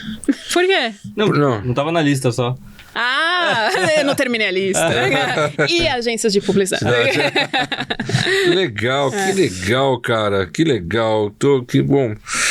Puta, ficaria horas conversando com você, assim, falando sobre geopolítica do Oriente Médio ou do Sudeste da Ásia, seja como for, né? Perfil de investidor de lá. Coisas que a gente nem entrou aqui, né? Da geopolítica e de... Cara, que surpresa. Quem diria essa moleca lá do virou essa potência. Avião, né? Pena que a gente tem que terminar. O diretor tá de pé. Ele já tá me olhando feio ali, né? Tem bolinho pra você, viu, diretor, ali, tá? Da nossa entrevistada anterior, tá? Mas cada mordida são 10 minutos a mais. Mas vamos lá. Puta, que experiência do cacete. Eu falei pra você que é a nossa convidada mais internacional até hoje. O seu podcast, pra quem quer achar lá no YouTube, é Samba Souk. Souk. S-O-U-Q. Que quer dizer... mercado em árabe. Tá. Então é pra falar de negócios, pra conectar Brasil com o mundo. É muito bem produzido, cara. Eu vi lá. Estamos começando. Eu sei dos errinhos, né? Mas, enfim. Não, quem faz sabe mesmo. Aqui que a gente dá um jeito, né? Mas obrigada. Não, bem legal. E teu inglês é maravilhoso, pelo amor de Deus. Obrigada. Né? Tô ficando envergonhada aqui. Tá bom, vamos falar tudo isso. Você virou uma mulher do mundo, certo? Uma mulher que... Você acha que aquilo que você aprendeu lá na faculdade famosa da Vila Mariana, os fundamentos do marketing mudaram por conta de tudo isso que a gente conversou, não? Nossa, boa pergunta, hein? Eu acho que na prática as coisas são bem diferentes. Eu acho que assim, os fundamentos não, continuam sendo aplicados, principalmente em marketing. Mas principalmente marketing. Mas assim, como o marketing hoje em dia tá muito vinculado a vendas, né? Cada vez mais no mundo digital, você cria infoproduto para vender essas coisas. Eu acho que na prática muita coisa muda. É muito experimento hoje em dia, né? Então, eu acho que a gente não tem todas as respostas. Como no passado a gente acabava tendo. A gente analisava um caso, então era meio que você só tem esse caminho para concluir. Hoje em dia, é um leque de possibilidades. E eu acho que eu valorizo muito a experiência, mão na massa. Mas, com certeza, os fundamentos, eles continuam. O que você vê como tendência, seja qual for a tendência em termos de... Como é que é a comunicação? Tendências de comunicação e marketing lá na região, em Dubai. Bom, como é que você vê isso? Lá é totalmente digital, é flash, né? Então, assim, quanto mais você mostrar, melhor. É diferente do europeu, que você precisa ter qualidade e depois você se promove. Lá não, primeiro você mostra que você tem uma rede, uma audiência, que você tem uma marca super conhecida e depois eles vão ver a qualidade disso. Então tem dessas diferenças culturais, né? Mas assim, de tendência eu acho que cada vez mais consciente com relação à sustentabilidade. Pega. Não, o pessoal deixa de comprar se você falar que faz algo com impacto e não tiver. E tem uma pesquisa que eu coloco no treinamento que eu faço, que é da Visa, que eles entrevistaram, né? As pessoas, se reduz água, se não reduz, enfim, tem todos os números lá. Tipo, 87% dos consumidores deixariam de comprar a marca se eles souberem que ela não está agindo de acordo com o que ela fala. Né, nessa questão de impacto sustentável. Da coerência. Exato. Tem várias questões.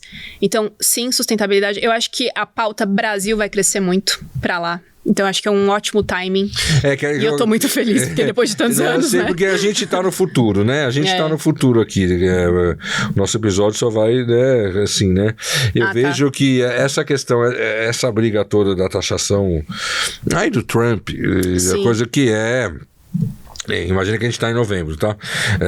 Assim, eu vou arriscar falar aqui, né? Assim, é muito mais uma briga geopolítica em termos dos BRICS, né? E de algumas dos minerais raros, terras raras, né? E aquela coisa toda. Tem eleição em novembro do ano que vem. Se o Trump perder, tudo volta né, normal. Mas é muito louco, né? O Brasil levou porrada, mas o Brasil parece aquele moleque legal que apanhou na escola e todo mundo sabe a defender, sabe? Sei. Sabe o carinha legal que, né? E aí, o Brasil tá ganhando uma certa reputação assim, internacional. O Brasil é camarada. Por que vocês foram mexer com os caras? Os caras são gente deixa boa. Eles lá, eu nunca fiz mal pra ninguém. Ele pegou um líder, o líder atual, que é um casca-grossa, que já negociou com tudo e que tem carisma, entendeu? Então, assim, eu acho que não vai... o Trump é um doido, né? Assim, né? Mas tem o interesse todo, o que é mais maluco, é geopolítico, cara. É sempre geopolítico. É sempre conquista de território. Tudo. Conquista de território e insumos das coisas. O Brasil tem 90% dos minerais das terras raras do mundo. A China tem 90% dos minerais críticos do mundo. Só que assim, só tem um país no mundo que sabe minerar terras raras. A China. Ela minera 85% das... Aí você começa a entender... É sempre geopolítico, É território. A questão do petróleo na região. Certo, não precisa nem falar, né? Exatamente. Então, assim, são essas oportunidades. E aí, falando um pouquinho mais de longo prazo, né? Quando a gente vê que até 2050 o mundo vai ter não sei quantos bilhões de pessoas, que eu já tô até perdendo a conta. Mas você tem vários países com problema de decréscimo de populacional, mas né? A população mundial também vai crescer. E aí, eu sou meio nerd, né? Eu falei assim, aonde é que essa população vai crescer? Então lá fui eu, ver um monte de relatório.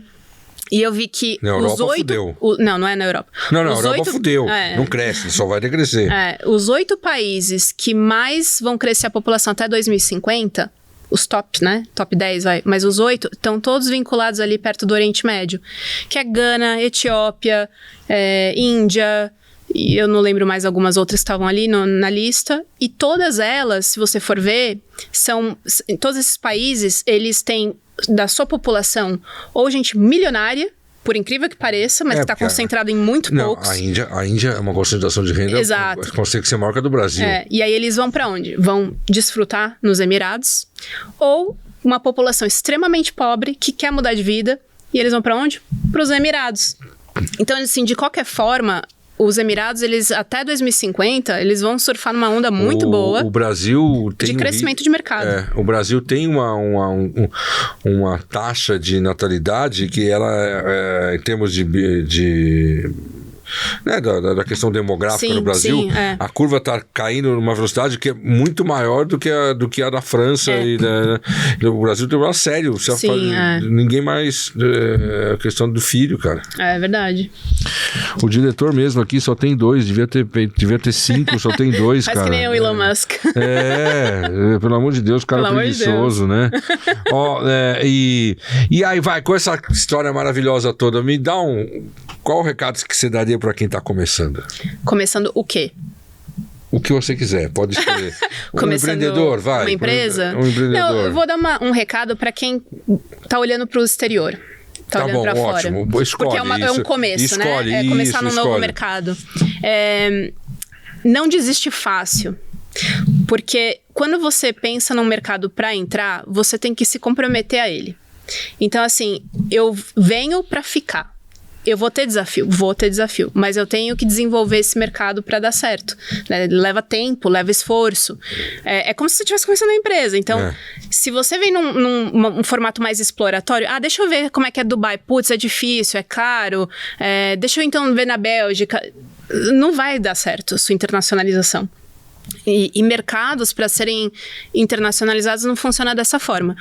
Os grandes sucessos que a gente teve, né, que é a BRF, a VEG, que eu, inclusive, spoiler, vai ter o Managing Director da VEG Benelux no nosso podcast Temporada Bélgica. Fantástico. A VEG é um caso fantástico. Um caso fantástico de tecnologia do mais alto. Cara, eu fiquei surpreso na hora que eu vi a VEG, cara. Eu falei, cáspita. Então, assim, ele mesmo fala, ele falou assim, o nosso sucesso aqui é porque a gente veio para ficar. E é isso que falta para as empresas. Não adianta você tentar ter a melhor oportunidade. Né? Os chineses têm isso. Você tem que construir. Exato. Então esse é o meu principal recado para a galera que está querendo expandir. Ou seja, não é brincar, não é para brincar, certo? Exato. Faz a coisa. Então vamos lá. Agora um ping-pong. É que você viu o ping-pong da outra lá, eu fiquei triste. Eu queria que você tivesse visto. Vai. Nossa, eu ia ficar em silêncio meia hora. Ainda bem que eu ouvi. Uma marca que você admira fora a sua. Charlotte Tilbury. Não, é que eu me preparei, né? Eu nunca sei qual é essa marca. Essa é uma marca de maquiagem. Olha. Feminina, né, e tal. E ela é muito forte em Dubai. E ela deu muito certo lá porque o senso de comunidade que ela trabalha é incrível. Ela entendeu o hábito de consumo das árabes, principalmente. Você tem que ser generoso. Não adianta você querer fazer um dia de sample, né? Vou fazer um quiosque no shopping para lançar o produto e ficar limitando a amostra grátis. A árabe, assim, ela quer mais de um? Dá. Né? Não, seja generoso, porque é cultura árabe essa questão da generosidade, de querer pagar a conta aqui e ali. Então isso se traduz na cultura deles de várias formas. E elas não gostam de mesquinharia. Então, se você se propõe a fazer um lançamento de um produto, reduz o número de dias, reduz as horas, mas seja generoso na sua ativação. Sample. Exatamente. Então, eles souberam fazer isso muito bem. As fãs, né, são fãs, as consumidoras, elas são grandes embaixadoras da marca. Se você vê a ativação que elas fazem durante o Ramadã, que é um período de generosidade também, nossa, eu fui. Assim, coisa inacreditável. Eu virei um fã da marca só de ter tido aquela experiência. Tudo maravilhoso, tudo muito engajante, é uma comunidade muito forte. Então, como trabalho de marca, eu fiquei muito surpresa e eu pensei nela para trazer algo diferente aqui para você do que o tradicional, né? Claro. Todo mundo fala Apple, Nike. Então, mas que legal. Vou anotar. Como é que chama? É Charlotte Tilbury, mas aí você fala tipo Charlotte Tilbury. Melhor ela te mandar. Eu escrevo pra você depois, com 2 melhor, T's. Eu já escrevi errado aqui. Charlotte Tilbury, tá. A brasileirando aí o nome da mocinha. Tá, legal, tá. Pô, que legal. Puta, meu.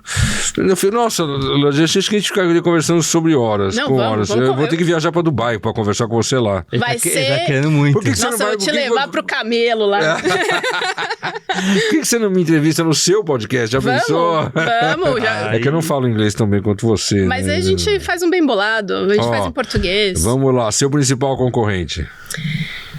Eu tinha pensado nisso, esqueci. Não, lembrei. Bom, hoje eu tô bastante focada no podcast, né? Tá. Então, eu me espelho nesses grandes podcasts internacionais. Então, eu gosto muito do Lewis Howes, da Mel Robbins. Então, eu não encaro eles como concorrentes, mas eu me espelho neles. Então, eu quero seguir essa mesma... Foi fantástico. Tá, puta, agora vai ser difícil você responder, né? Algo que ninguém sabe sobre você que você não disse durante a entrevista. Nossa, tem tanta coisa que eu não falei durante a entrevista. Mas, assim, sem ser tanto de trabalho, né? Eu sou instrutora de yoga do som. Que é o Nada Yoga. Eu fui pra Índia, fiquei um mês lá. Quis dar uma sumida, assim. Eu falei, nossa, deixa eu espairecer. Fui pra Índia. Mas pra Índia? Enfim, eu fui pra Índia. Meu Deus. Sei. Pra mim, a Índia foi traumática por isso. Ela mas tem a beleza dela nisso tudo, né? Sim. Enfim. Talvez eu não voltaria, mas... O Taj Mahal é não, o Taj Mahal é complicado. É algo que você fica... mas até chegar lá, né? Já tá meio triste, assim. Eu fiquei eu fui pra Gurgaon, fui num casamento lá em 2015, fiz Taj Mahal, fiz umas coisas turísticas e voltei na pandemia, né? Assim que eu cheguei em Dubai, começaram a fechar as coisas na pandemia. E eu passei de 2019 para 2020 na Índia. Fiquei um mês em Rishikesh, que é a cidade sagrada.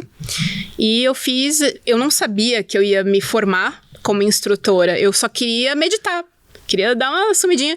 Voltei cheia de instrumento, deixei uma mala inteira de roupa para poder trazer uma guitarra indiana. A citara, né? Sei. E aí, enfim, trouxe harmonium, que é aquele pianinho. E você virou uma instrutora de yoga? De yoga do som. Tá. Assim, na verdade, eu não dou aula e não tenho a pretensão porque eu não pratico tanto. Mas hoje eu sou formada, poderia. A gente essa pergunta nunca tem limites, cara. Já teve uma menina aqui que falou, a Marina Zin, falou que tinha feito um curso de código Morse. Nossa, Zin. Tamo junto, né, na loucura aí. Ela. Aí a gente, uma se revelou que era uma das tiquititas aqui. Nossa. Aí você vai descobrindo essa coisa. A SPM gerando loucos. Né? Ai, que doideira. Em uma palavra, uma decepção. Ou em poucas palavras, vai. A ganância do ser humano. Assim, Emirados, né, Dubai atrai as pessoas por dinheiro, poder e cargos, né, status. E eu vi muita coisa não legal, assim, nas pessoas. Então é uma decepção. Eu acho que é o problema da ganância, o principal. Um dos principais problemas do mundo é a ganância. Professor Paulo, em uma palavra. Putz, eu esqueci, eu tinha me preparado. Professor Paulo, em uma palavra. Olha, não, calma, eu vou responder. Óbvio que você vai responder. Confortante. Porque, assim, eu tô com... Sabe quando você tá com um coraçãozinho quente de felicidade? Não é nostalgia, não é... Tipo, uma coisa assim que... Na verdade, validação, vai. Tipo, uma validação de tudo que a gente... Legal. Por isso que é a história... né? Por isso que é a história de um lugar e o lugar de uma história. Né? Peraí, como é? A nossa chamada aqui é a história de um lugar... E vice-versa. Ah. Então, se é a história de um lugar que é o lugar que a gente teve junto no ano passado. Sim. Né? E o lugar de uma nova história. Ah, é verdade. Gostei, agora entendi. Se precisa explicar, é uma bosta, né? Não, mas adorei. E aí você já meio que respondeu, né? Queria saber qual é o seu sentimento nesse exato momento. É isso. Acho que é essa validação da gente, né? Poxa, que legal que você faz parte da minha história, né? Dessa jornada incrível, e você marcou a vida de muita gente. Então, Obrigado. A gente, né, passou pela SPM, tantos professores, mas ninguém nunca esquece do Poli. Obrigado. Então, assim, isso porque você ama o que você faz. É muito nítido a sua dedicação, né? E o fato de você gosta de estar com os alunos, você gosta de ver o pessoal, né, crescer e estar no meio, você adora marketing e você realmente entende. Você está convencido de que o marketing faz a diferença para as pessoas. Sim. Né? Não é só uma matéria que você dá e vai para casa e fala, não aguento mais. Não, eu acho que você realmente vive isso. É legal. Obrigado, Lud. Eu quero levar... Lud não, Lud. Que eu gostei aqui. Lud já na língua local, no árabe local, entendeu? Seja ele qual for dos nomes. Achei engraçado quando você me chamou de Lud, agora eu quero Lud. É que é international, baby. Né? É. Eu quero Lud Alatul, que é Lud pra vida toda, pra sempre. Alatul. Obrigado, Lud. Sem palavras, obrigado. Quero levar a Polinésia, agora sério, depois eu vou falar com você, eu quero levar a Polinésia pra tem espaço, né, pra lá, principalmente pra Bélgica. Os europeus são ruins de marketing. Nossa, então a gente vai conversar, porque eu vou te falar... Ai, posso continuar aqui só um minuto? Pode. Nossa, eu voltei agora de lá, né? Porque a gente foi fazer a temporada. Você acredita... Ai, eu adoro essas coisas. Que, assim, eles são a capital da música, né? Tipo, tem muita coisa de música que surgiu dali. Na Bélgica, a pessoa que inventou o saxofone é um belga. Numa cidadezinha chamada Dinan. Eu quero ir lá a próxima vez. Eles têm o New Beat, que é a música eletrônica, surgiu na Bélgica. Não, o Lollapalooza, não é? O Lollapalooza não é o outro Tomorrowland. Eu tava lá na Bélgica. Na mesma época, E você acredita que eles não têm um museu, uma coisa assim, pra mostrar, né, a história da pessoa? Falei assim, gente, eu aqui querendo consumir isso e não tinha. Então, com certeza, eles têm muita oportunidade aí pra melhorar. E a gente pode ajudar eles, né? Pode, com certeza. Vamos com nessa. certeza, né? Ela é boa. Ela é muito boa. Não, porque a história do saxofone, pelo amor de Deus, né? Incrível, né? Não, eu adoraria saber mais, né? E não tinha onde ir. Tá, tem a estatuazinha lá e tal, mas não é a mesma coisa. E a Bélgica também, bom, como todo país europeu, tem o seu lado legal da história e tem o seu lado triste, né? O jeito que a Bélgica explorou a África foi mas aí a gente entra na questão territorial. Isso, que né? De novo. Todos esses colonizadores no passado, inclusive hoje, né? O movimento que está sendo feito é uma forma diplomática de colonização também, né? Quando tem esses acordos. Sim. Enfim, aí é papo pra outro podcast. Outra coisa. Mas que legal, cara. Que legal. Você não imagina a minha felicidade com você. É uma surpresa, cara, né? E pra mim também. Tô super feliz que deu certo. Você deu o teaser do podcast, eu tava achando que a conversa ia pro outro lugar. Qual que era o lugar que você tava achando? Com produção de conteúdo. Achei que a gente já tava... Mas de repente, uma baita história. Meu. Inspiradora demais. Nossa, rodei o Atlântico. Com quantos anos você tá hoje, Lud? Vai, Ixi, fala. Quarentona. Tô com 40. Nem parece cara de moleca. 40. É verdade, o pessoal fala que eu pareço mais nova virou mesmo. uma baita businesswoman aí. Parabéns. Parabéns, obrigado. Inspirador demais, né? Nossa Senhora. Toledo, o seu recado final. Agradecer.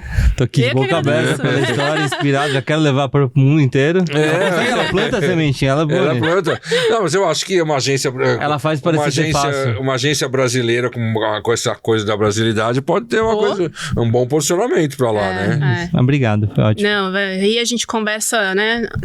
Isso. Off the records. Com certeza. Nos bastidores, tem muita coisa que dá pra fazer. Legal. Muito legal.